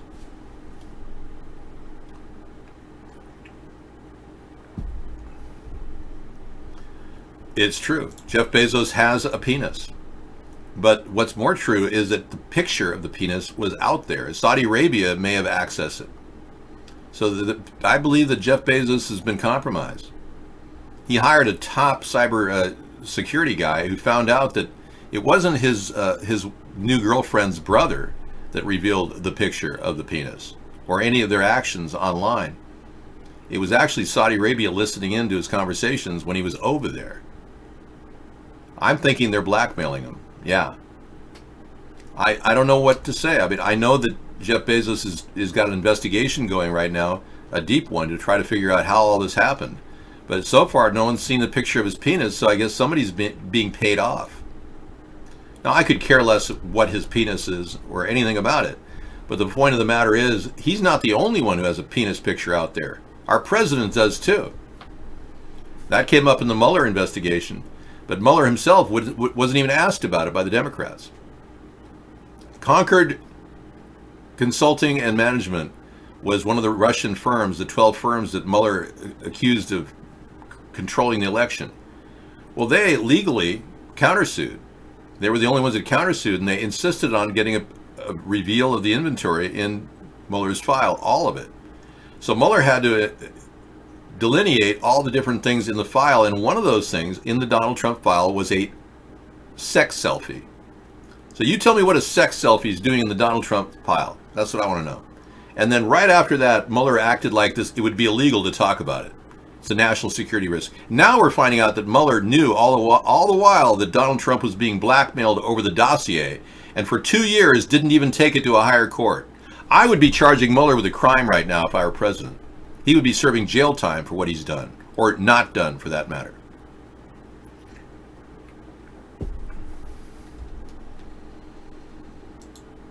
Yeah. There you go. A new billboard along Interstate 65 in Hart County, Kentucky has a photo of Mitch McConnell next to the words, Putin's Mitch. Moscow Mitch is on it, guys. Yeah. Now remember, I told you Mitch McConnell is receiving money from Moscow and Russian oligarchs to get reelected. So he's totally in the back pocket of Russia. So is Lindsey Graham. They don't call him the Grim Reaper for nothing. Killing legislation is what he does, but this time it's different. The legislation is bipartisan and is about election security. It would modernize voting machines and require backup paper ballots. Mitch McConnell is blocking it, even though it would get 70 to 75 votes in the Senate. So his obstruction has earned him the moniker Moscow Mitch. In other words, they see Mitch McConnell as Moscow's bitch. Yeah, that's what it looks like to me. Yep, so we are seeing a government controlled by Moscow already across the nation, and nothing being done by the Democrats. Seems that laptop with the 600,000 emails is not going to be allowed to be put into evidence because it will be part of an investigation of the cop's suicide. Yeah. There's 600,000 emails that they acquired from Anthony Weiner's laptop. NYPD said they were going to take this all the way to the top, and it turns out the two guys that saw those emails ended up dead. Gunshot wounds about a month and a half ago. Now, just when you thought that everything was hunky-dory and, gosh, the police state wasn't forming, we find out the Pentagon is testing mass surveillance balloons across the U.S. Can you believe this? Exclusive, the high-altitude balloons promise a cheap monitoring platform that could follow multiple cars and boats for extended periods. Oh, that's nice. More Big Brother. You see no oversight by the Democrats, Republicans. We're going to see rampant use of technology against our individual freedoms. Our individual freedoms are under attack every day. And these people, these technocrats, think it's okay to just open the door on drones, you name it. David, can you do a show about religion? Sure. Let me take the next 1 minute and talk about religion. What would you like to talk about? Everyone believes different things. Many people believe that Jesus was the Messiah, and some people don't believe he was the Messiah. And there are wars being fought over his Messiah versus prophet status. So in other words, Jesus' arrival on this planet ushered in more wars. Okay. Did I end in 1 minute? Thank you. I have great evidence of God, yes. I've seen God's handiwork right before my very eyes. I have. And I've seen the devil's handiwork too. I've seen people who were normal people turned into homeless bag people in less than 6 weeks, degenerating into a pile of their own vomit and urine. I've seen people who have helped me on the highways of America that truly are God sent, angels unawares that came to my aid at a time when I needed it. Y'all need help with your car? Yeah, the car, we're giving you an update on the car. They couldn't find out why the car was in park and couldn't start other than divine intervention. But we do know that the car's entire system has an oxygen sensor keeps pushing up the change. The check engine light is an oxygen sensor. They always say that. But it was working fine every time I reset it and worked for hours and hours and hours. So what we're going to do, instead of paying $500 for a new oxygen sensor,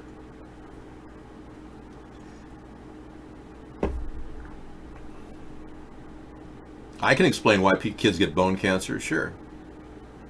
Absolutely. But I'm not God. So I can't explain it for you. But the oxygen sensor we decided not to replace. We're just going to do one of these complete flushes of the direct fuel injection system. I mean, complete. All the way through the carbonization on the cylinders, everything. And this vehicle has about 145,000 miles on it, so it's time. They tried to sell me on a new timing chain, but I can look at my timing chain and tell you it looks great. This vehicle has a timing chain that's exposed, so I'm not going to change that. So that's about $280 for the electronic flush. And then I'm going for a full transmission flush all the way through every aspect of transmission for another $200 or so. So we're looking at about $500 for those two. And then one of my back lights was out. So we're looking at about $600 for that. And of course the diagnostic fee of $135. So we're out the door probably about $750 to $800, hopefully. Maybe more. But we just took it on a 10,000 mile ride, so why not make the car feel much better and get more use out of it well into the future. So it's $800 well spent. Yeah, no one mentions my name. I'm not. It's not that I'm not on anyone's radar. I met with all of my public officials in Washington, D.C. recently. They know me. They know of me. They know all about me. They're not allowed to talk about me. My God is not going to tell you his answers because I don't speak for God. But the incidence of bone cancer in children is only rivaled by the incidence of brain cancer in children. Leukemia is on the fall. I mean, kids with leukemia now are relatively easily cured with chemotherapy. It's one of the only areas where you can cure cancer. Bone cancer is unusual in that it's got 1, 2, 3. It's got many components. We don't even know how bones develop. We're still learning how bones, in fact, bones in the jaw are much more sensitive than bones in other parts of our body. For instance, if you were taking Fosamax to build up your bones, it actually has a contraindication, which is dangerous. You can get necrosis of your jaw. So here it builds up bones, but it can necrose your jaw. It prevents the bones from growing in your jaw because the jaw is unusual. It's a very unusual bone. So you can get necrosis in your jaw from taking a Fosamax, which is supposed to help bone growth. That's how little we know about bones and how they grow. But all kinds of things potentially could be causing the interruptions in the development of the bone itself. Mostly environmental, I would say, but doctors would say that it's genetic. There's a genetic component. But I think it's both nature and nurture. It's safe to say that if you badger your cells and your immunity with bad environmental conditions and you don't get the right food, you may not develop healthy bodily bones and other tissues. So I think building up your immune system is the only way to combat those things. Okay, Gordon Ramsay Super Rage Montage, must watch. Great. I'll watch a little of that tonight. Maybe we'll watch that right now. 5, 6, 7, 8 of you. Fuck off out of there. Get out! Out! And one more thing. Get out! Romantic dinner. Get out. You know, he is 7 years younger than me. And I swear he's getting old quick with all that stress. I don't know, man. I hope he lightens up, you know? Stop being so stressed out. I'm not God. Yeah, I'm not answering for God here.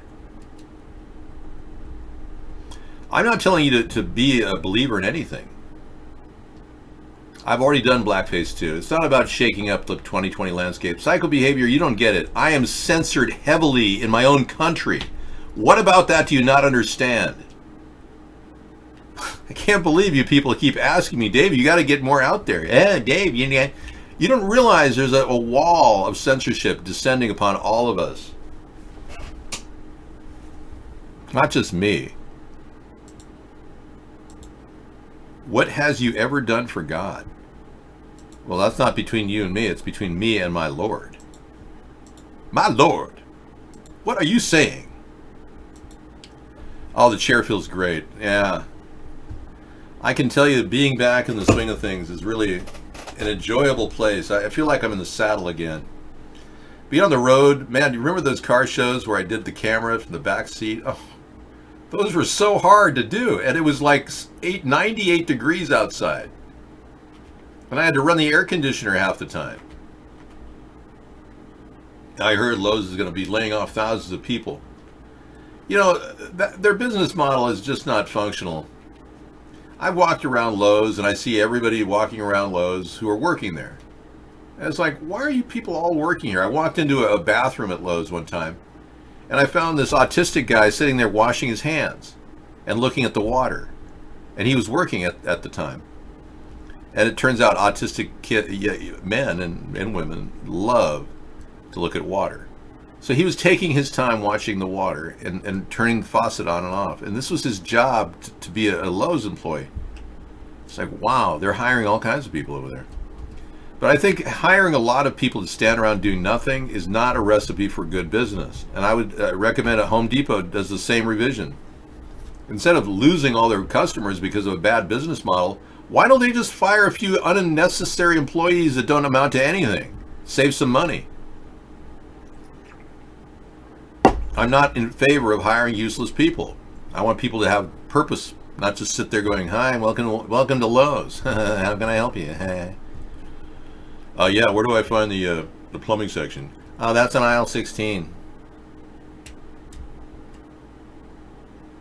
That's their job. So at least we're finding out about Moscow Mitch indirectly. That alone is enough for me to be convinced that this guy is really working for Russia, and he is standing in the way of everything, including honest elections. So I'm convinced that Mitch is definitely a Russian player. So is Lindsey Graham. Warning, we've been censored. Hey, here's a story that has evaded our show for a while. This CIA agent says agency supplies pedophiles with children. How about that? Yeah. Yeah, so in what has to be one of the most damning revelations of misconduct by the CIA, a veteran CIA agent has exposed the CIA for running a child trafficking network, which involves providing children to elite pedophiles around the world. Yeah. Can it be true? Check it out. I'm going to give you the link. It may or may not work, depending on whether your browser can connect or not. It's been heavily censored. But John Kiriakou has been an agent for the CIA for 14 years and left the agency in 2004.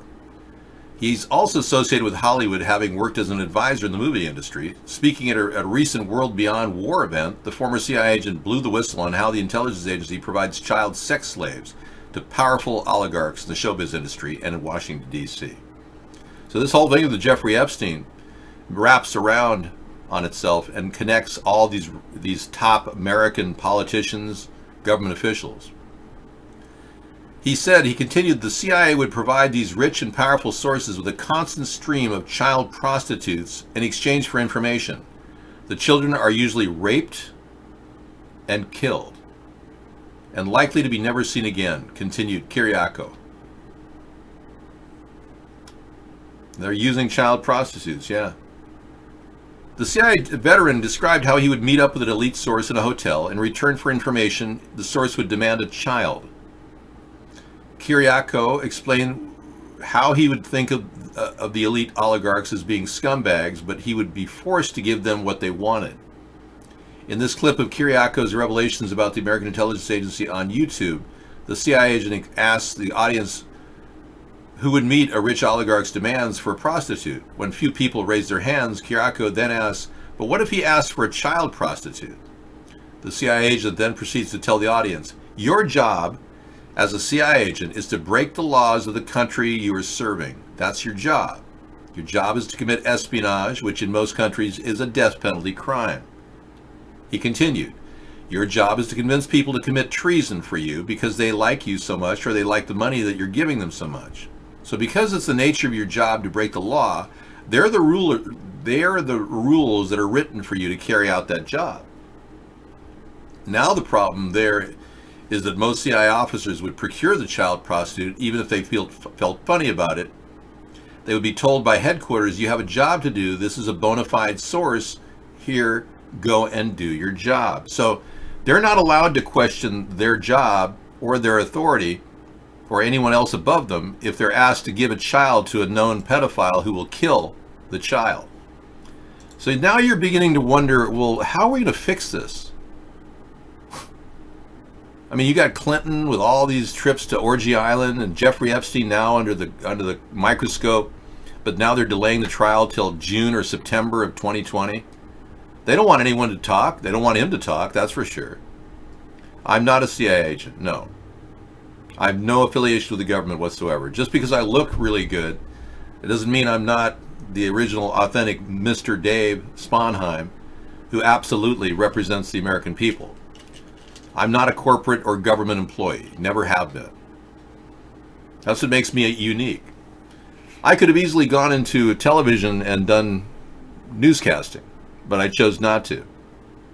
I had a problem with a lot of the cocaine that was rolling around Hollywood. I wouldn't do coke, so they blacklisted me. So now I'm more than willing to fight for the rights of the American people because my talents could easily be utilized by you, and you can begin to reap the rewards of having a really good spokesman fight for your rights.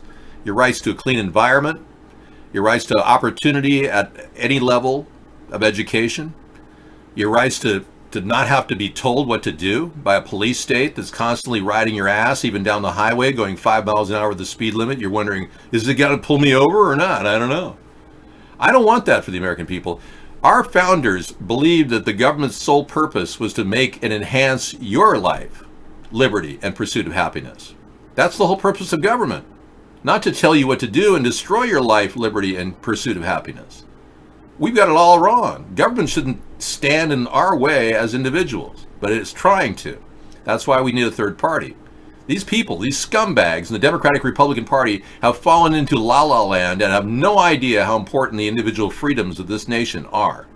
They called me a racist for simply impersonating the president, Barack Obama. How else was I going to impersonate him in whiteface? I mean, come on. Doing a blackface video was not inherently racist, but they call me that, and I've never said a racial slur in my life. You see, the Democrats don't have an understanding of our freedom and our freedom of speech. They want to define our future as political correctness, and that we should all bend over and accept LGBTQ. Will you ever do NPR radio? Only if Diane Reeves is not interviewing me. I can only imagine what she would say. David, how are you, David? I'm doing okay, Diane. Thank you for having me in the interview. How many people have tried to become president? How does she keep her show going? How the hell does she... I'm not going to stand here and listen to a woman who could barely speak deliver a message about the future of this great country. Get somebody new over there. Rotate the staff at NPR. Do something. Yes, well, I'm a lot more easy to watch than Gordon Ramsay. He's a guy who looks like he's aging before your very eyes. I'll be the sitting president. Yes, I'm sitting right now. Would you do a Christiane Amanpour interview? Yes, I would. Yeah, I would gladly talk to her. You know, I'm open to people who have even Muslim backgrounds. I don't have a problem. I don't judge people based on their religion. I truly believe in freedom of religion. It's part of freedom of speech. I'm not Muslim, but I don't want to take the right of anybody who is away, and I certainly would talk about issues that alienate people of all kinds. I don't think we should open our doors to Muslims. I think we're really blowing it right now. We should be prosecuting Ilhan Omar with a crime for marrying her brother, which clearly is bizarre. She married her homosexual brother so he could become a U.S. citizen, and that's pretty suspicious. She needs to be charged with a crime. I wouldn't stand for it, but I would sit here. Oh no, I see your point. You can get me the position. I think your position is to bend over and grab your ankles because you're getting screwed right now and you don't know it. I don't know. Uma Abedin's sister, Eba Abedin, looks identical to Ocasio-Cortez. Yeah.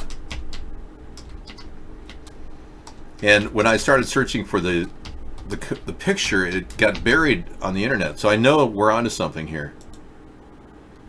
Ocasio-Cortez came on the scene in 2015, exactly when Eba Abedin stopped tweeting. We haven't seen a tweet from Eba Abedin since 2015, the same time Ocasio-Cortez came on the scene. If Hillary Clinton wanted to put somebody in the middle of the political stage and give her all the free press she could possibly have, it would be Uma Abedin's sister, Eba. Great. I'm glad you can do that on your iPhone. Yeah, I've tried Mixer. I'll be looking at Mixer as an alternative. Thank you for suggesting that, Reptoid.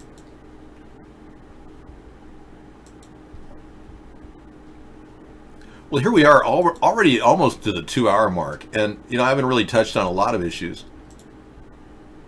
No, I don't. Sarah's got a girls' night out right now, so I'm not doing any trivia.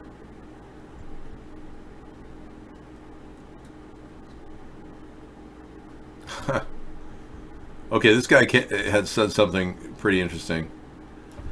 He says, Ted Lieu says, I grew up in Ohio and I know a bunch of random facts about the state. The irony of @real Donald Trump supporters in Ohio being anti-immigrant is that Ohio was literally discovered by an immigrant. Yeah. And that's how much I care. Yeah, I'm just not I'm not anti-immigrant. I'm anti-illegal immigrant. Yes, my fish were doing great. My water dropped about this far, and my fish were flopping around. The water dropped about this far, but the fish are amazingly resilient. And we had a kind of a bloom of alluvia, which provides oxygen. And they didn't look that hungry because I fed them with an automatic feeder with these big pellets. And I had a 30-day feeder, so I think they only went hungry for about maybe 1 week. Do I want to see Rage? I don't know. Let me take a look.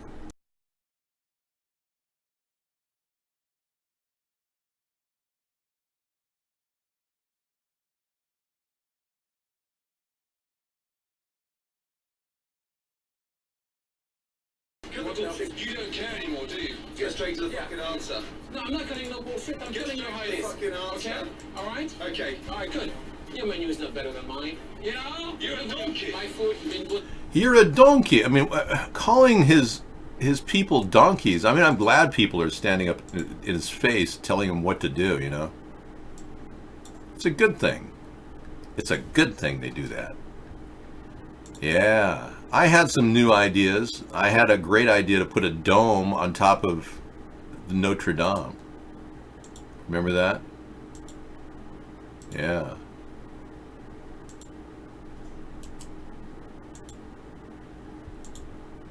Notre Dame, I called it. It just, play on words. For some reason, my transparency is not working there.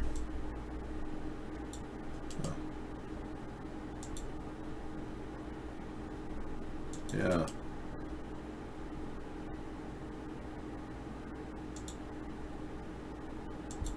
Yeah, I just don't get it. Why it's not transparent. Okay, forget about that idea. Okay, moving on. Did you hear that Trump wants to put his Dave on Mountain? You mean his face? Trump is a joke. Everybody is laughing except the American people. They don't have a voice to really express themselves. They have Nancy Pelosi. We don't have anybody in American politics right now who can actually speak for the American people. Sarah went on a girls' night out. She'll be coming back in just a bit, but not for tonight's show. she's trying to get me to do a reduced broadcast tonight. And since I'm home, I want to do it a little bit longer, and I give you at least 3 or 4 hours, or 2 or 3 hours rather. Yeah, I heard they're testing mass surveillance over the entire area of America. You know, one of the weird things that I saw on our trip is every city in America, except for Seattle, ironically, has these 5G bells that are hanging out around every area. And now we're finding out that the government's planning on floating balloons, too, to watch with cameras. So why the surveillance state? What are Americans doing that would deserve this? The answer is nothing. Americans don't have a homegrown terrorist activity going on. This police state is forming because it can. It's like the creeping crud in your crotch that just keeps growing because you don't wash. Because we don't clean the crap and the crud and the festering sores out of our Washington government. And I mean, DC is corrupt. Because we never clean out the corruption, we get these festering sore-like people who are just like sexually transmitted diseases, walking syphilitic whores who will take money just to get reelected. The blimp plane was not designed for surveillance. It's designed for people to have fun in the vape lounge and not freak out. Yeah. I had originally looked at a blimp plane concept that would have offered legal weed in the vape lounge. Because I'm pro legalization and pro hempoline, I want to legalize marijuana as a first step, of course. This is because I'm a cool guy and I believe that benefits like marijuana are something that people can really sink their lungs into, I guess. You can get high on marijuana without having to breathe in resin. There's all these new tools that they have now. You can get pure THC directly from a pipe without even having, the latency effect of resin in your lungs. Plus, you don't have any physical addiction whatsoever, unlike heroin and opium and coke and meth. And even coffee is more addictive than marijuana.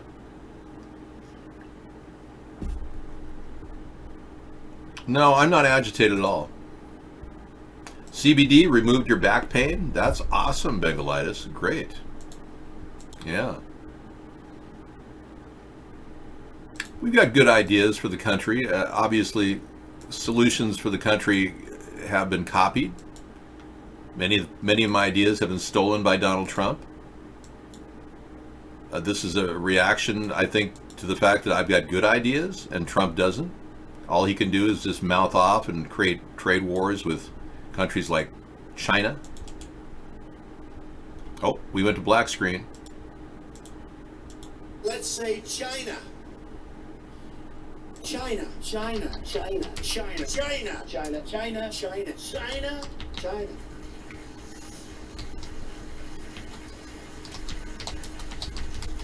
You go over to China, China, China, China, China, China, China, China, China, China. You take China. China. China. I love them. China. And this relationship he has with China has cost us dearly. We're losing in the long run. Our government is watching this economy unfold and break apart because of Donald Trump's ineptitude. I am one of the first activists to spearhead states to legalize and decriminalize marijuana. It's going to happen across the nation. This is pure freedom. When you drive across the country and you wonder where can you acquire marijuana if you need it, you can't. You're not allowed to carry it from state to state. If you get pulled over in Oklahoma, they can seize your assets, including your bank account, if you have a joint in your front seat. The whole country is being victimized by this this ridiculous discrimination against the use of marijuana. Now, legalization of cannabis is going forward, whether they like it or not, and it's just a matter of time, not if, but rather when, we will actually have a national program to legalize. And all of you will be able to grow your own for personal use. And if you want to sell it and have enough to sell, you could probably do that once we have a plan in place where you pay a tax on the amount you sell. If you don't pay the tax and you sell it, that would be illegal. If you use it for personal use, you can use whatever you want up to a certain number of plants. We're going to model something nationwide after states that are doing that and successfully getting away with it. We're not going to prosecute anybody. That's the point. We want you to flourish. We want the economy to flourish. We want our growth industries and profit centers to form again in America. You have systematically sat back as viewers and voters for the past 20 years and watched our country's economy collapse. While Donald Trump is saying it's doing very well, everything's very good, the stock market is doing very well, when in fact the stock market is finally reaching the point where people realize Trump's got no new ideas. He's got nothing going on to build up our manufacturing sector. Nothing.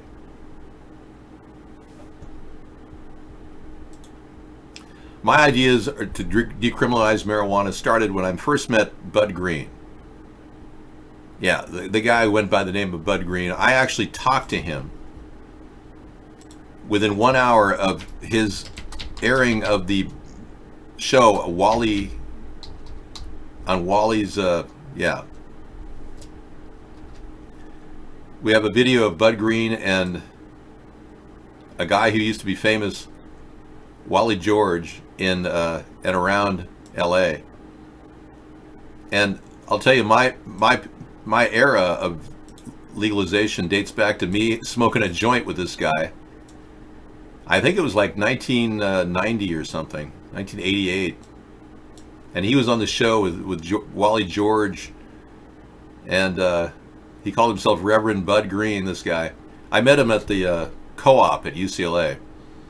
And I remember smoking a joint with this guy, and 1 hour later he appeared on TV with Wally George. Yeah. It's hilarious. Funny show. Okay, moving on. Yeah, legalization is 100%. I totally support the idea, and I'll make it my priority to legalize it across the nation. Okay. Yeah. No, I smoked a joint with Bud Green, who went on the show an hour later. Oh, you got herpes from playing saxophone? It looks like you have herpes, but it really is just you busting your lip on a sax? Wow. How do I meet so many people and then move to Washington? I was rejected by the entire group of people in Hollywood. They treated me like I was a freak. Can you imagine being treated like a freak for simply being an honest guy and not wanting to do cocaine? No, I'm not a Wally George supporter. I was a Bud Green supporter, okay? No, I don't watch live suicides of anybody. I think that's sick. It's like watching a snuff film. I mean, what's wrong with you? Why would you want to do that? So if the Pentagon is testing these weapons, balloons on the population, you can only imagine where we're headed. Down a very slippery slope. Well, they think it's okay to watch people from afar. Yeah. You see, the New World Order embraces the idea of Trump and Putin working together. This whole concept is exactly what they want. They want all the control they can over Donald Trump. They've got all the control they want over Vladimir Putin, too. He does whatever they tell him. Putin is is Donald Trump's handler. So he does whatever he's told. There are a lot of people who literally are owned by the New World Order. Putin is one of the richest guys in the world. He's worth over $200 billion. Donald is just a newbie. He has $3 billion in net worth. That's how they control people, through money. And if you can't figure that out, you got to be out of your mind. Or smoking too much pot with Elon Musk. They control him through money, too. Elon needs money, they give him money. They tell Elon, we want you to deploy all these chemicals in the atmosphere above California. He says, how high do I have to jump? Elon does whatever he can to do crack cocaine and pretend like he's on top of the world. He too is a complete owned shill. They own him. They dumped more chemical pollution over California than they could ever put in chemtrails during the iridium dump in LA. Yeah, the images show the whole thing.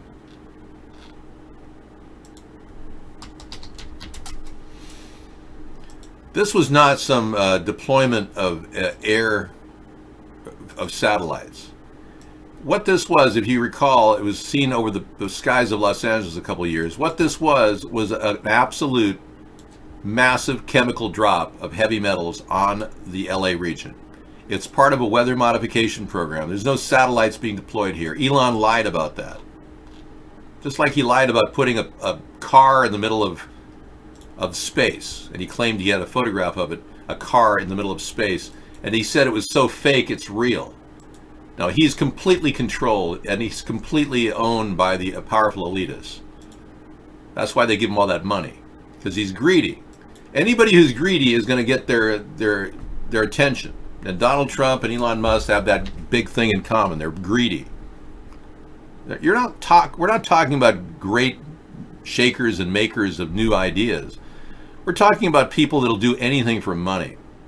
Big difference between that and a real credible leader showing the way for humanity to find better solutions to create cleaner and greener technologies without charging you money like the Democrats want. They have one thing in common. They're both really, really greedy. I think Cheech and Chong mainstreamed the idea of legalization of marijuana. That's very derogatory. You've been put on mute hold for 5 minutes. Yeah, I didn't believe the car was real either. Oh, you did? You believed it? Oh, they actually exposed the green screen behind that car. It was photographed, and they did a gamma screen check to see the colors. It totally was green screen. And Elon Musk said it was so fake it was real. I mean, come on. These people are lying to you. They're dumping chemicals on your head. They act like they're producing incredible, great new, brave new rockets and brave new technology when all they're doing is poisoning you like you're an insect. But no, Cheech and Chong's contribution to legalization of weed really was great. I mean, I wish I could have been there. I was trying to make that appearance on the show, but I couldn't make it. When they asked, is Dave there? Dave's not here, man. I couldn't make it in time. And it became one of the most iconic statements of the entire show. Dave's not here, man. Yeah, man.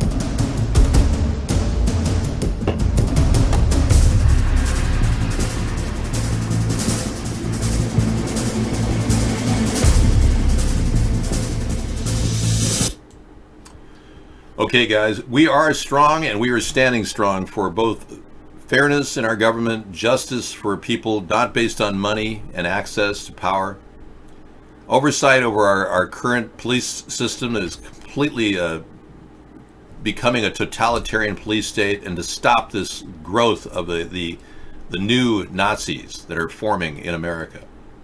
So we're dedicated to bringing America together in the middle of the political spectrum and reducing the influence of Russia over our government. I'm the guy that's been talking about Russian influence over our country for years, and I'm definitely going to prevent that from happening. The amount of commercials YouTube is slamming in our faces is very alarming. Hey, welcome to the mainstream media propaganda machine. That's what YouTube is. They kick anybody like me off the air, or they just don't promote me. We've had a few of our shows banned, and I had to repost them at 153news.net. I can tell you one thing about flatulence. The worst flatulence you can ever get is after eating sushi. Yeah, real sushi. Try to avoid that.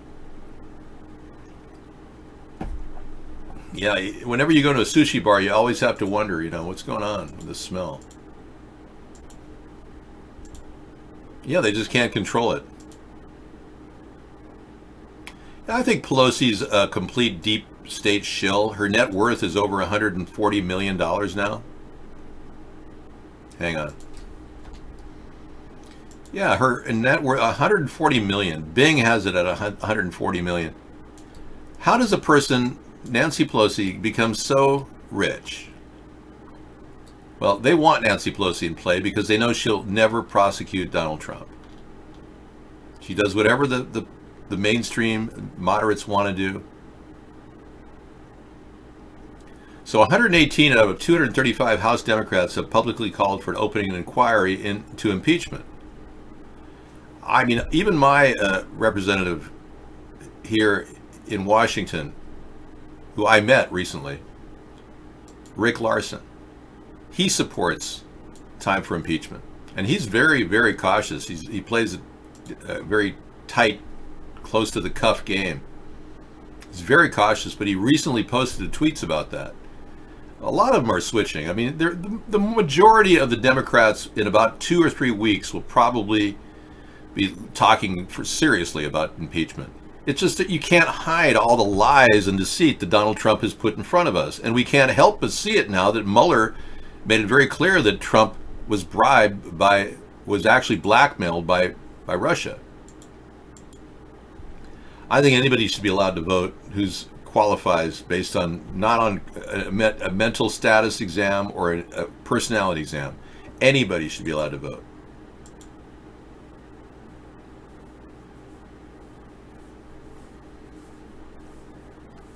I don't know, Sammy. The privatization of the insurance company has been going on for a long, long time.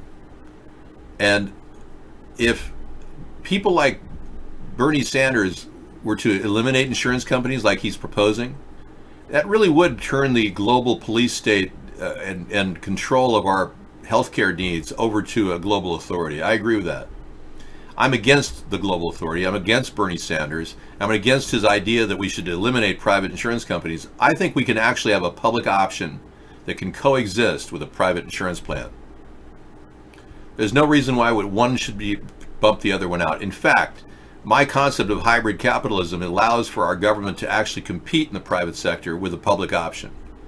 A government insurance agency that could run without all the middlemen and brokers that big insurance companies have, that would take a lot of that money that they siphon out of your rates and your premiums into their own pocketbook. And that would give you guys a lot less costly insurance. We're proposing $60 a month for a public option for average Americans. That's something that no Democrat can even get close to, because I've got a plan to reduce the cost of health care and implement that plan by a variety of means. Both public hospitals and nonprofit hospitals would have to listen to our standard on charging people set rates. They wouldn't be able to deviate from that. We can definitely get people on board with a full dental and full healthcare plan for right around $60 a month, every person in America, if you choose to do that. And if my plan of a basic income goes along, you could just take it out of your basic income. You wouldn't even be cash out of your pocket. We also have a great plan to get people working. We got 18 million houses in America that are really, really bad shape. And you probably watched a lot of TV where they renovate houses. Well, we can do a scaled down version of renovations without having to spend more than $10,000 per house and still get a good product and a good result. There's ways of dropping Berber carpet into every house, very, very industrial and very, very weather resistant. There's ways of dropping or putting roofing on houses with solar panels that would actually increase their efficiency and get 20% back to the electric consumer in money back. Or we just rent your rooftop and do it. All these different ideas are part of our rooftop revolution and our homestead renewal plan. Lots of ways. The Democrats can't come up with ways like we've come up with. So you get up to $15 an hour working on a house. If you're a journeyman plumber, you could make $25 an hour without having the hassles of filing with your state and labor and industry. Filing, you have to get permits to become plumbers and electricians in most states. We would bypass those laws. You'd be working with our our federally funded program, you wouldn't need to be certified. But we would have to meet code. That's all that would matter.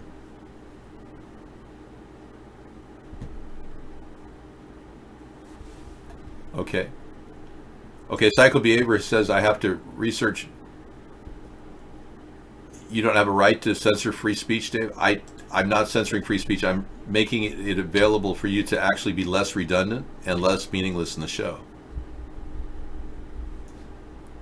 Wouldn't you really like to empower yourself? Oh shit! Oh shit! Oh shit! Oh shit! I don't know what you're sending me here. These are links that are not good. Account 67. Yeah. Bernie had his head up Hillary's ass. I agree, Ivan. Bernie talks through his butt. He offers everything to everybody and doesn't have a way of doing it. At one point, Bernie offered 14 million new jobs, and not one person asked him what those jobs would be. That's how brain dead the burn-tards are. We love you, Bernie. Yes, we do. I mean, these people are all around me right now. I live in burn-tard land. They're all like completely out of it. They'd be the first to tell you that you don't have the right to park at some parking spot and that they should tax you. They all think that they're like police officers. Everybody in the Democratic Party wants to be a communist police officer. Right now, there's over 47 people in Oak Harbor alone that are homeless. The numbers are growing too. Now, these are the people I saw today coming into town. There may be a lot more hiding who are homeless.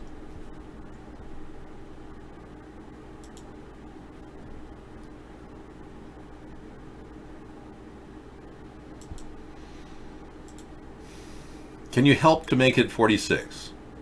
No, I cannot. No, I can't offer my home to people who are homeless because they're on drugs. No. Most everybody who's homeless is a drug addict. I hate to say it. There are a few people that are poor that are just becoming drug addicts right now. But unless we can pick them up and give them a safety net, they're going to turn into fentanyl users and Oxycontin heads within about 6 weeks. The Democrats have this idea that we should offer low-income housing everywhere. What they're doing is degrading our neighborhoods and lowering our property values. Homeless people generally don't want to live in a home. They just want drugs. So if you don't understand the mindset of homelessness, you can't fix it. I understand the mindset of homelessness because I've been living around them. And when I was younger, I actually purposely immersed myself in a homeless environment, living in my van at the beach in Venice, California. When you get homeless, eventually somebody's going to say, hey man, you got to try a malt liquor. And then somebody eventually gets you to drink that malt liquor. And you're living pretty good. You're like, I got a malt liquor and I'm feeling pretty good. It's not so bad. I'm totally homeless and without a life. That malt liquor, believe it or not, for about 4 hours a day makes them feel good about themselves, even though they're completely homeless and have no money. That's the miracle of alcohol. And drugs, too. And then they take another drug to change their mood. So this whole process of homelessness is about drug addiction. So we have to find a way in which people can get their basic services needs met with mobile service units that can service basic showers and washer and dryers that run on renewable energy, recycled water. We need to develop these things so that we can position them in our country at various locations so that people can at least find a way out. You've been drinking since you were 5? We've got a lot of alcoholics here, and I'm not trying to tell you can't be an alcoholic.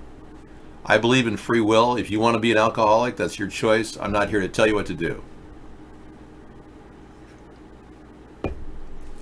But I can tell you that the road to ruin is not going to in any way get you better.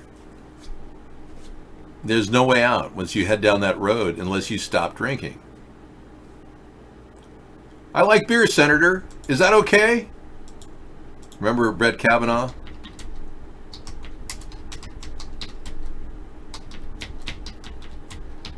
Yeah, he liked beer, and he made everybody know it too. We drank beer, She had one beer at the party and had beers with, and having some beers with friends, or just to meet up and have some beers. Drinking beer, which I gladly do. I like beer. You have for that. I like beer. I don't know if you do. Okay. Do you like beer, Senator, or not? What do you like to drink? Next one is Senator, what do you like to Judge, drink? have In you any event, we drank beer and still do. So whatever. I think you've probably had beers, Senator, and so. So you're saying there's never been a case where you drank so much that you didn't remember what happened the night before or part of what happened? That's you're asking about, yeah, blackout. I don't know. Have you? So you're asking about a blackout. I don't know. Have you? So in other words, he doesn't remember having a blackout. Wow. That by definition is a blackout. I don't know. Have you, Senator? Well, if you don't remember having a blackout, Brett Kavanaugh, then you must have had quite a few. And I wouldn't doubt you raped that woman, but allegations fly. Seriously. All right, now moving on. William Barr, a man who wrote a 19-page letter in defense of Michael Flynn, a known Russian agent. What are we going to do with this guy? Donald Trump made him our Attorney General. He's obviously helped Russia. He obviously tried to help Michael Flynn avoid prosecution. He obviously obstructed in saying there was no obstruction. And yet he's still our top Attorney General, and not one thing he's done has been reviewed for criminal charges. Nagler has talked about civil charges against this guy, and they've subpoenaed him for various information. He continues to stonewall him. Congress is showing just how impotent they are, unable to make decisions, charge this guy with a crime. This man has committed multiple felonies, aided and abetted Russian agents like Michael Flynn, and tried to obstruct by claiming there was no obstruction. I mean, this guy needs to go seriously in front of a judge and face trial. And he's our Attorney General. Yeah.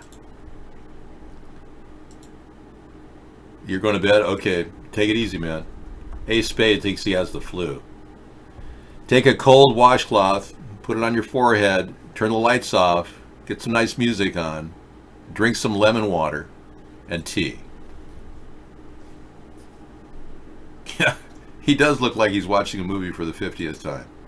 Well, he thinks he can get away with it. I can tell you, as president, I would not allow this man to walk without criminal penalties against what he's just done. But apparently, the will of the American people is not big enough to actually prosecute this guy. Because you people still vote Democrat, Republican, even though you say you're not going to. We need a lot of people to get behind a third-party movement in order to stop these scumbags. Truly. They're not at all going to disappear unless they realize their job is at stake. Barr is a shill. Totally.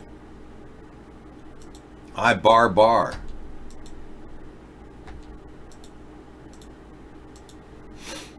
All right. Been a long night, hasn't it? Oh, we don't do crank calls here. That's for like stupid kids who think life is a joke. Account 67. You know, Sammy, I do believe that in the end, a lot of these people who are committing acts of illegality, censoring me in the show, violating the rights of you or anyone else, I believe karma is going to come back to haunt these people, and they're going down. They may think they're getting away with it. They think they're clever. They can lie, cheat, and steal like Trump. But believe me, in the long run, the spade hits everybody the same way, in the same manner, and we're all going to be 6 feet under. And they may not be in a better place.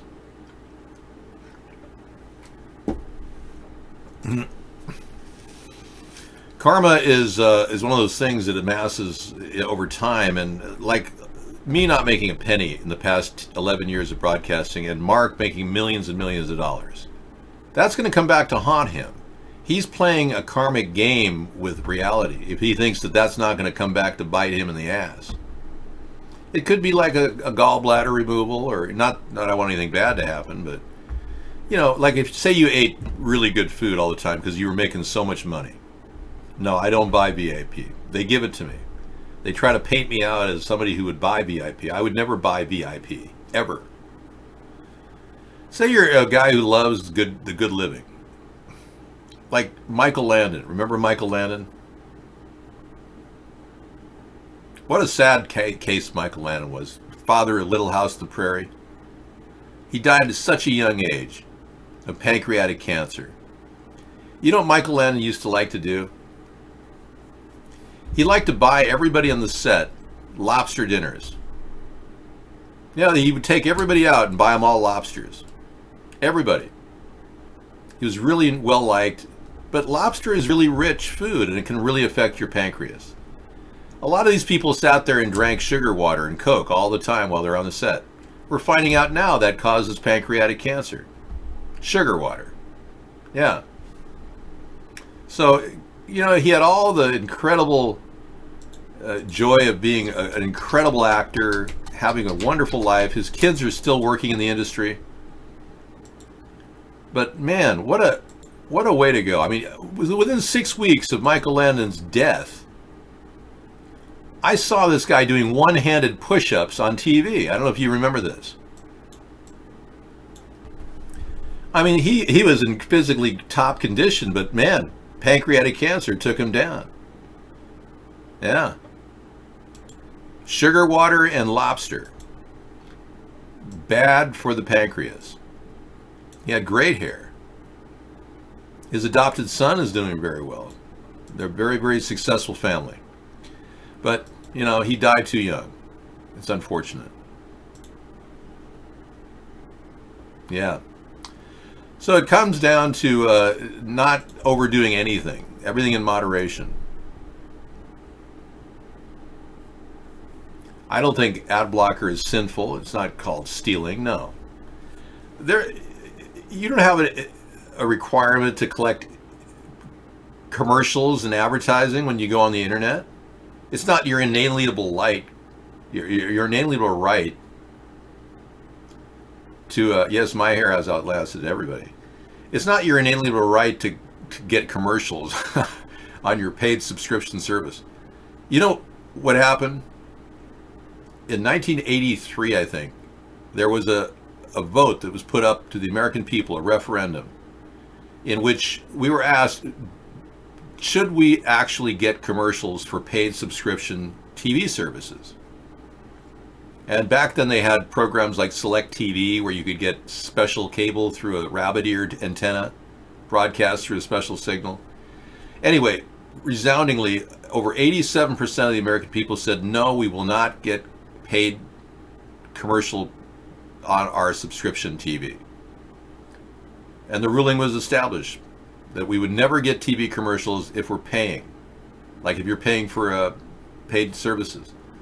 Well, now, like Hulu offers commercials, unless you pay, then you get the commercials removed. But bottom line is Michael Powell, the son of Colin Powell, was our FCC director at the time, or chairman of the FCC. And he decided to cave in to a lawsuit that said that advertising is free speech and that corporations have the right to advertise because they have the same rights of an individual. So you can't stop anyone from advertising, even though a referendum of American people said they don't want advertising on their subscription TV. So here we have a guy, a corporatist pig like Michael Powell, who caved in to the corporate giant that stood above him and said, no, we want to be able to advertise to people that pay us a subscription service. Corporations are not people.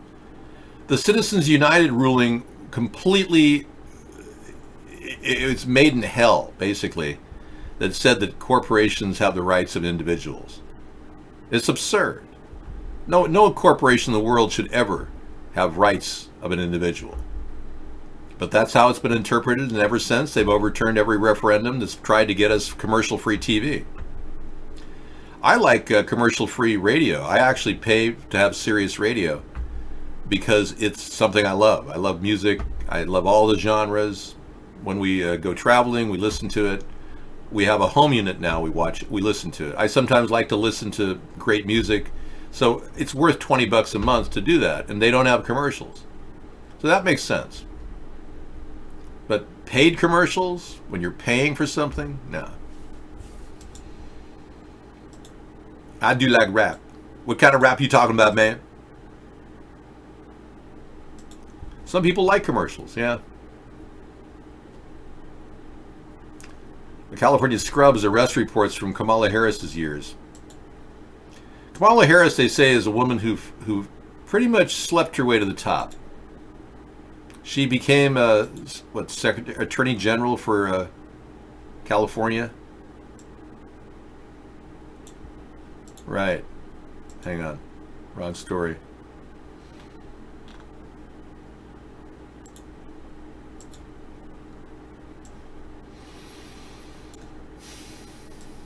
Her family's rejected her completely. They don't like her. Yeah, so now you see him, now you don't. The California Department of Corrections and Rehabilitation is redesigning its website and has conscientiously removed some of former State Attorney General Kamala Harris's more controversial arrest records during her term in office. Wow. You've heard of favorite son. How about favorite daughter? The department removed public access to a number of reports on incarceration in the state, including when presidential candidate Kamala Harris was California's Attorney General. Twice a year, the CDCR releases information about the number of new individuals incarcerated in the California prison system as part of its Offender Data Points series. These reports provide important information on demographics, sentence length, offense type, and other figures relevant to criminal justice and incarceration. Until recently, these reports were publicly available, but now they're not. So in other words, we can't really judge her on her decisions about who she put in jail or not. Well, I can tell you, I can judge her on anything I want, and I feel that she's completely a fake, and I think her family agrees. And it was only when she said recently that she was bused to school as a child that everyone started realizing what a liar she is. She was a very wealthy child. She wasn't bused to school. It's ridiculous. Claims she's a person of color. What color? Yeah, I'm not sure what color she is. QAnon is an organization created, in my opinion, by the CIA to convert Donald Trump supporters into conspiracy experts who think Donald is stopping the deep state. It's a head game. QAnon is a total mind-bending screw job. Anybody who supports Trump automatically falls into the category of believing QAnon because, gosh, Donald's doing such a good job of stopping the deep state. He's really trying to stop these corrupt people. Now, Donald Trump never prosecuted Hillary. He hasn't prosecuted Elizabeth Warren for lying about her birth certificate and being Cherokee Indian. I'm going to end in about 25 minutes. I'm doing a 3-hour show tonight. So basically, Donald Trump is, well, we all know what a liar he is. Let's not mince words here. He's lied over 6,000 times. But it doesn't surprise me that other people like Kamala Harris would be lying as well. Okay, you're going to bed in 10 minutes? Good idea.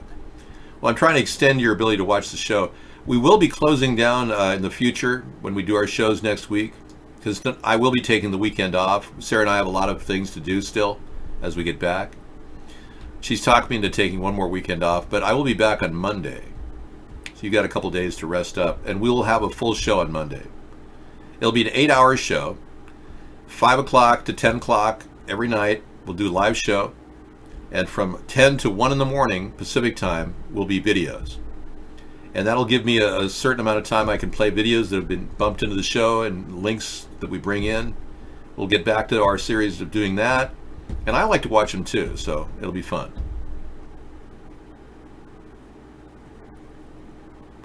The Ghost Politics can't maintain his schedule. I'm always there consistently every day. We'll be taking over the full 8 hours of your time. But I want people on the East Coast to go to bed earlier, so that's why I'm shutting down at 1 in the morning on the Pacific Coast. I don't want people to wake up or stay up till the crack of dawn and feel like their head is bursting. Yeah, no one needs to stay up that long talking about politics. Unless, of course, they're really high. And we all know that's something that many of us do. I know you work late nights, and I don't want to keep you, from enjoying the show either, Jessica. Saffron, you're sick? I'm so sorry. Ace Spade is getting the flu. A couple people are really kind of feeling crappy tonight. Not a good time to feel crappy on a Friday night, right? The cooking show will return next Thursday, yeah.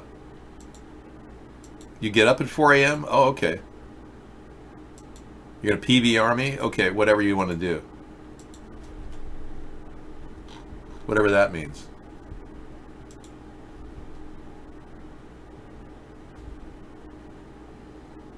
I just can't see doing a show till 2 in the morning every night.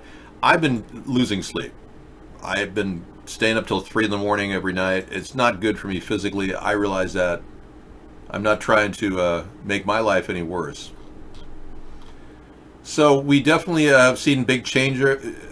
Dan Coates left as White House intelligence officer. On the news that Trump continues to deny Russia's involvement. Dan Coates pretty much resigned last week. He was the guy that was telling Trump that Russia's involved heavily in this election process, and Trump keeps denying it, even though we've proven in all different directions how Russia was involved and even blackmailed him. And he even knew that Russia rigged the election prior to the election and never told anybody. So Dan Coates just said, I'm done with this. This is ridiculous. Hey, good night. Have a good weekend. You too, Max. I haven't decided what I'm going to cook on Thursday yet. No, Kamala is not hot. God.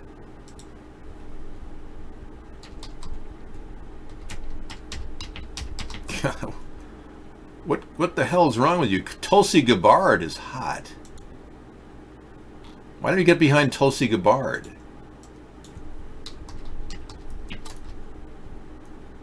I mean, you want to talk about a presidential candidate that looks good. I mean, of course I look good, but I'm not a woman. But if I were a woman and I were running for president, I would say Tulsi would be a rival. Yeah. That is a woman who's pretty hot looking, in my opinion. I'm not trying to, say I'm attracted to her or anything, but clearly she's the hottest. Kamala Harris, not hot. I'm glad you feel that way about me, David. And I want you to know that I'm very sensitive to your belief about transgenderism.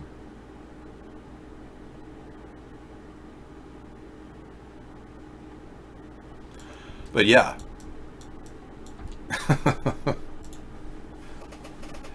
I don't think we're going to have to deal with any of these women running right now. It's just a feeding frenzy of stupidity in the Democratic Party. All they talk about is the same old stuff. Cap and trade, Medicare for all.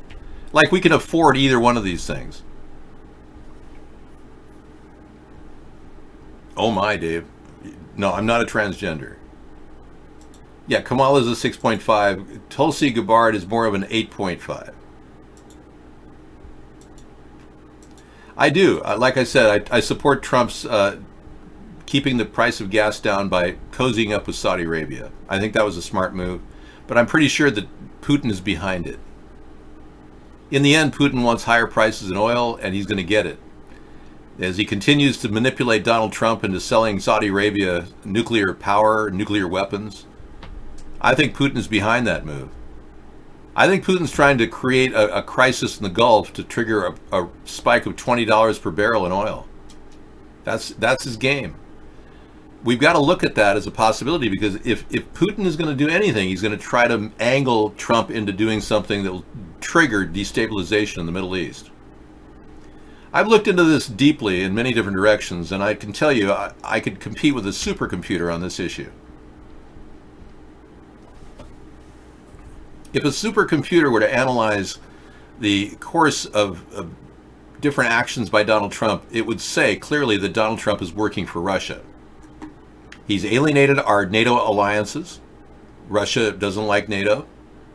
He has jeopardized our trading agreements with China. Russia doesn't want the U.S. and China to do well, so he's helping Russia by alienating China right now. Oh yeah, it goes on and on. He's installing Russian oligarchs in our own government as we speak. I was in Washington, D.C. Last week. I didn't tell you, but I spent the week in D.C. And outlying areas. And I had a chance to walk the streets of D.C. I was literally pounding pavement in 90-degree weather. across the entire city. Sarah and I traversed over 10 miles walking the city of DC. And you want to know something really weird? We walked next to people that were speaking Russian many times. I mean, young people speaking Russian. I'm not kidding either. I detected 2 or 3 people speaking Russian around me. It's a little suspicious that there's so many Russians now in DC. I just don't understand it. And I have to believe that Donald Trump and Russia are still moving forward as a partnership. I don't think for a second that's changed. And no matter what the Democrats do, it's irrelevant. They haven't done enough, for one, but it's irrelevant because it doesn't change the relationship that clearly Russia has with Donald Trump. They definitely blackmailed him. We know that for a fact now that Mueller said that. The government has done nothing about this. And Trump definitely used information that Russia had against Hillary Clinton as an advantage without reporting it to the FBI. And even Mueller called this the new norm, the new normal. Something is really, really weird. Very weird about the new norm. Why would Mueller call that a new normal? That's an outright felony espionage claim. That should be charged with a crime. Donald Trump should be serving jail time for what he did, not making that the new normal. So we're slowly sliding into the Zionist control of our government, and they're just willing to let all these corrupt things go by the wayside and nobody get charged. That's what's happening right now. Nothing else. Our government is doing nothing to stop the control that Russia has over our political process. Yeah, I believe that the Enron China DNC deals that Clinton did would reveal a lot if we investigated the death of Ron Brown. Ron Brown is on the Clinton death count, all the people at the body count that the Clintons were involved with. Definitely, I agree. You know, I'm gaining more respect for Devin Nunes because he's still trying to draw that connection. Now, remember, I felt that he was really a bad character who was out to undermine the process of truth. I'm beginning to believe that Devin Nunes is actually pursuing a good line of questioning about the Democrats involved with Russia. What you Republicans don't realize is that Russia has been involved in both your party and the Democrats for years. When Mueller was asked how or what he could talk about regarding a certain Russian oligarch's communication with the FBI, he said it was out of his purview, meaning he can't talk about it. In other words, Russian oligarchs have been controlling our politics for many years now. This isn't the first instance. And that's why nothing's being done right now. I hope I've clarified a lot of the problems in the country as best I can, because most people looking at it from outside would just say, oh, it's all fake news, Donald is the best guy ever.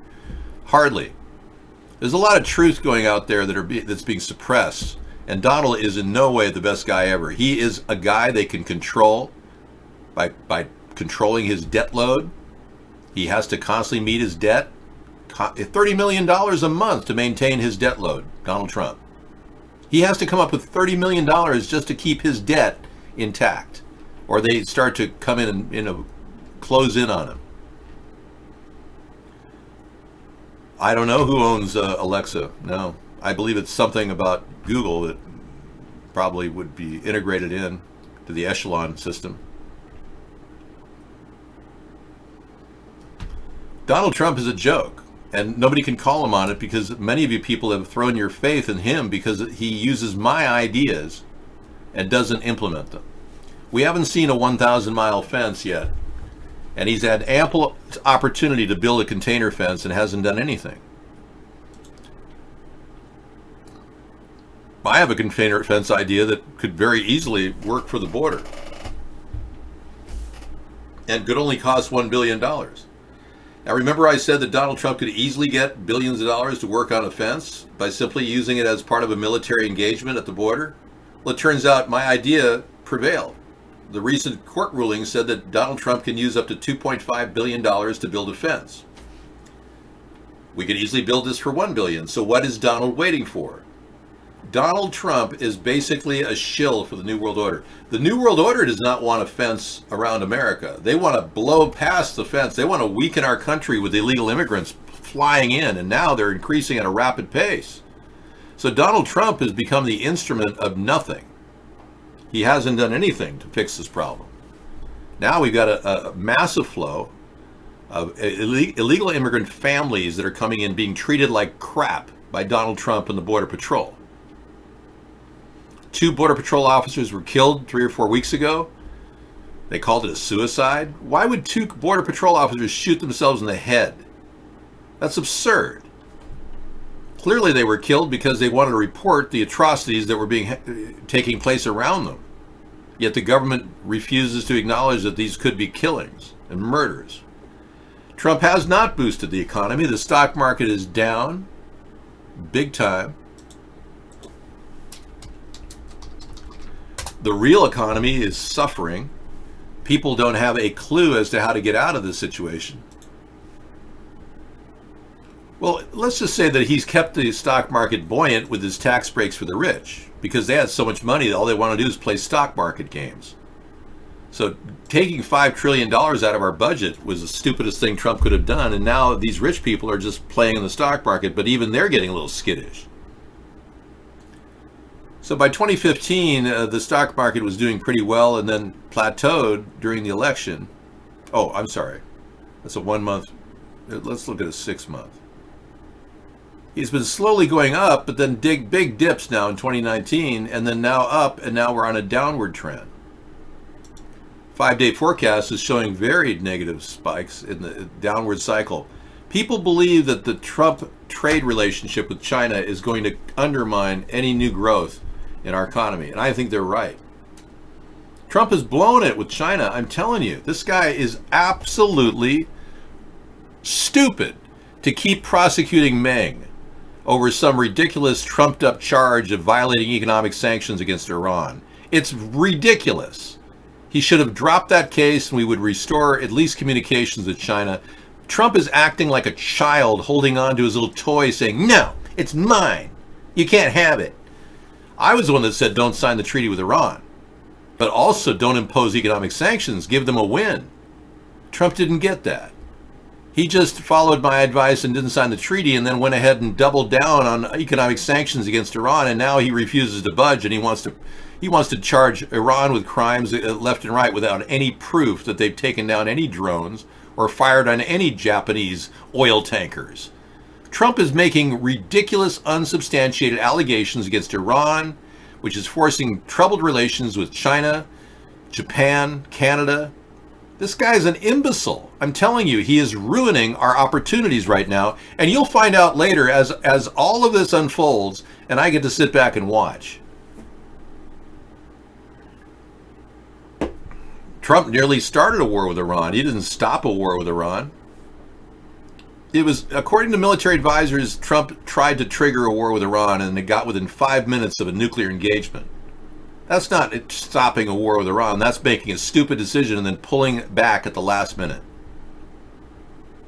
Trump is a shill of the New World Order, yeah. Billions of dollars from the Saudis, I'm not contesting. I'm not saying it's a bad thing that we're doing business with Saudi Arabia. I say keep the price of fuel down, continue our long-standing relationship with Saudi Arabia. I never had a problem with that. But he got billions for selling nuclear weapons to Saudi Arabia, destabilizing the global balance of power in that region. The effects of Donald Trump's billions from Saudi Arabia will be felt years to come. We're changing the dimension of the balance of powers in that region. It's going to affect relations with Iran and countries like Syria and Russia. But whatever is happening really at this point remains to be seen what it's going to do.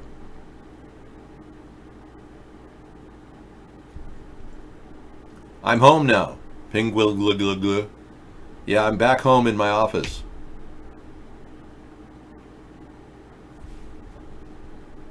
Chat room celebrity. Kiss Bed Bath. Onto the floor at your local Bed Bath & Beyond. Bed Bath & Beyond is facing extinction. Whoa. Really?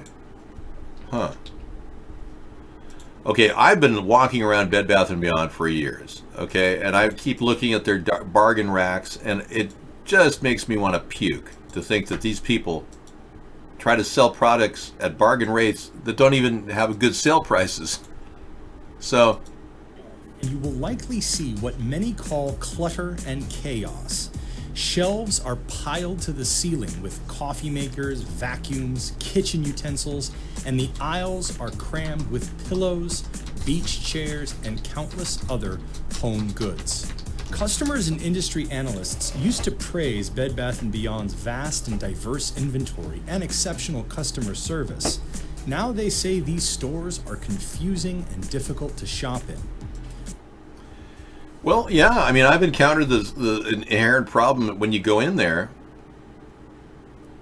a sheet set's going to cost you $60. I mean, who has $60 to pay for a sheet set, you know? I remember when sheet sets you could buy for $25, not too long ago. 100% cotton sheet sets. 500 thread count sheet sets. But now they're like $60. Prices are too high. Bargains are not happening. Companies like Bed Bath & Beyond are not remaining competitive, and they're kind of becoming the J.C. Penney's of tomorrow. And I'm sure many of them are going to be facing extinction. Their business models are unsuccessful. Not surprising, though. Okay, as you know, I'm not going to be running a video segment tonight, but I will be starting my video segments on Monday into the evening. We're going to get back to our original schedule, but we're still trying to deal with that car problem.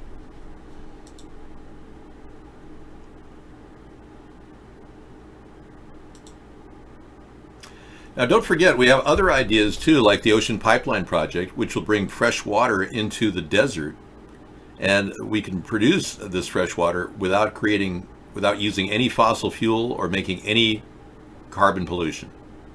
Kind of cool, huh?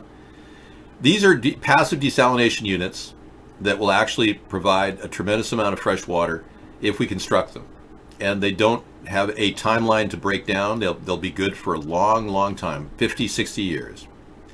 I'm a fence guy, Monkey. I believe the container fence is the way to go.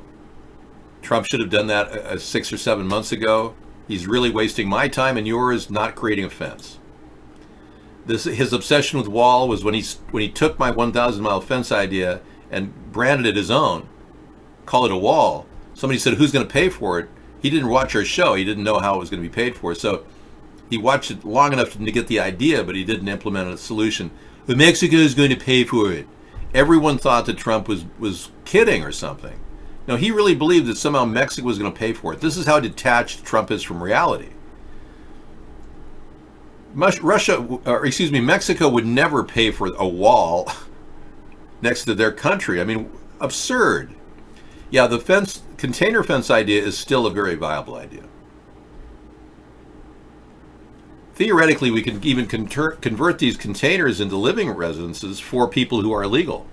It's possible. And still maintain a wall behind it. It's not impossible to imagine that happening. But the Ocean Pipeline Project is a thing that we created in 2005 to promote passive desalination systems, creating fresh water, and the more water, the better. The cheaper the water, the better. That's the solution to mankind spreading his wings and replicating and having a greater presence on this earth. You listen to the Democrats and Republicans, they're actually talking about how we have to shrink our population. I don't know any species on Earth that wants to get rid of its population besides humanity. I really don't.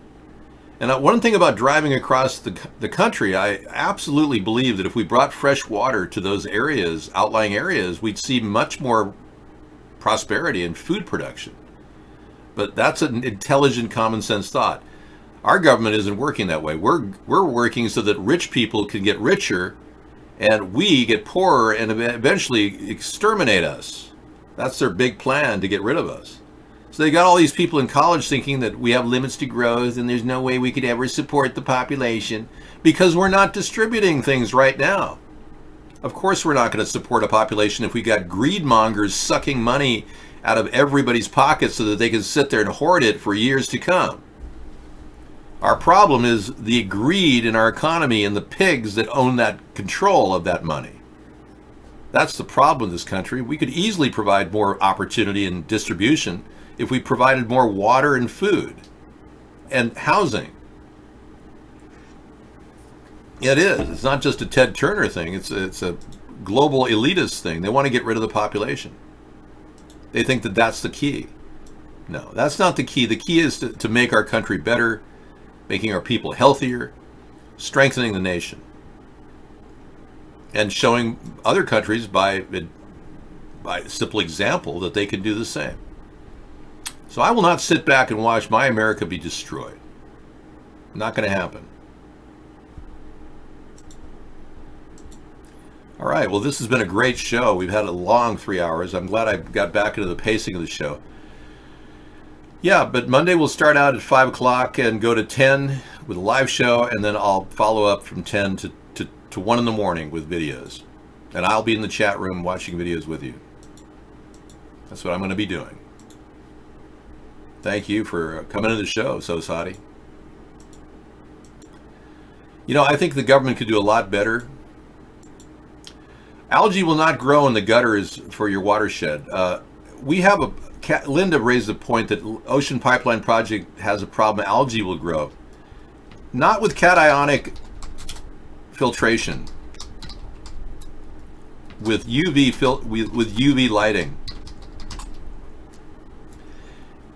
Cationic filtration and ozonation are the keys there. We can actually create almost a perfectly bacteria-proof environment for the water to be in. But you know, algae is not a problem. It's a good thing. It's just when it gets out of control, it's a bad thing. I have algae growing in my pond, and my fish love it. The fish actually prosper in algae.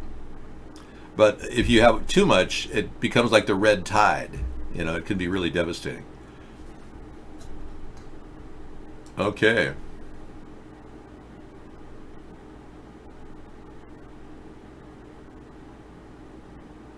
Okay, one thing I found it hard to do is broadcast on a VPN and download at the same time. I'm still working on that. All right, I'll be talking to you guys later. Thank you for coming in and participating in the show. As usual, this is a nonstop effort to create a better world. And we've got new themes coming up. On Monday, we'll be talking about some of the conspiracies that now Mueller is talking about. Mueller mentioned that Donald Trump is being investigated on conspiracy charges, not collusion. The word conspiracy. He's conspiring with Russia. I think we could talk about that till the cows come home on Monday. But we will also talk about other things that are happening in our government that just don't make a lot of sense. Absolutely.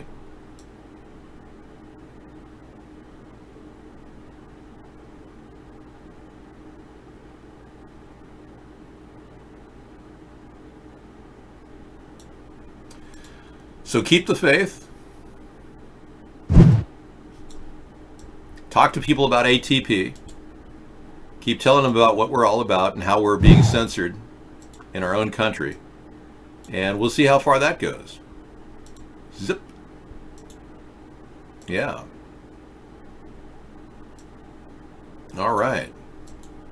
Signing off, little Mr. Right for the exit. I'll be back on Monday. Have a great weekend, everybody. Good night.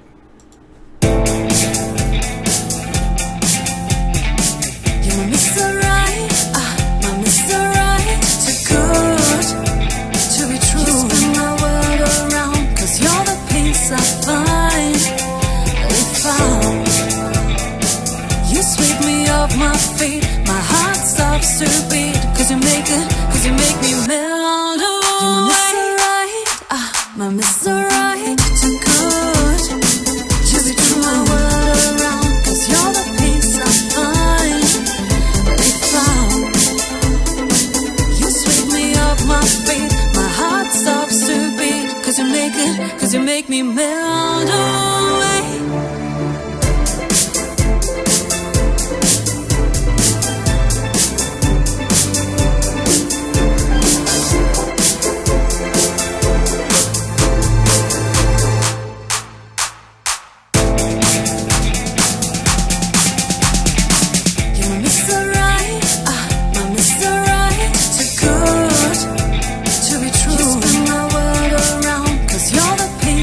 Fun.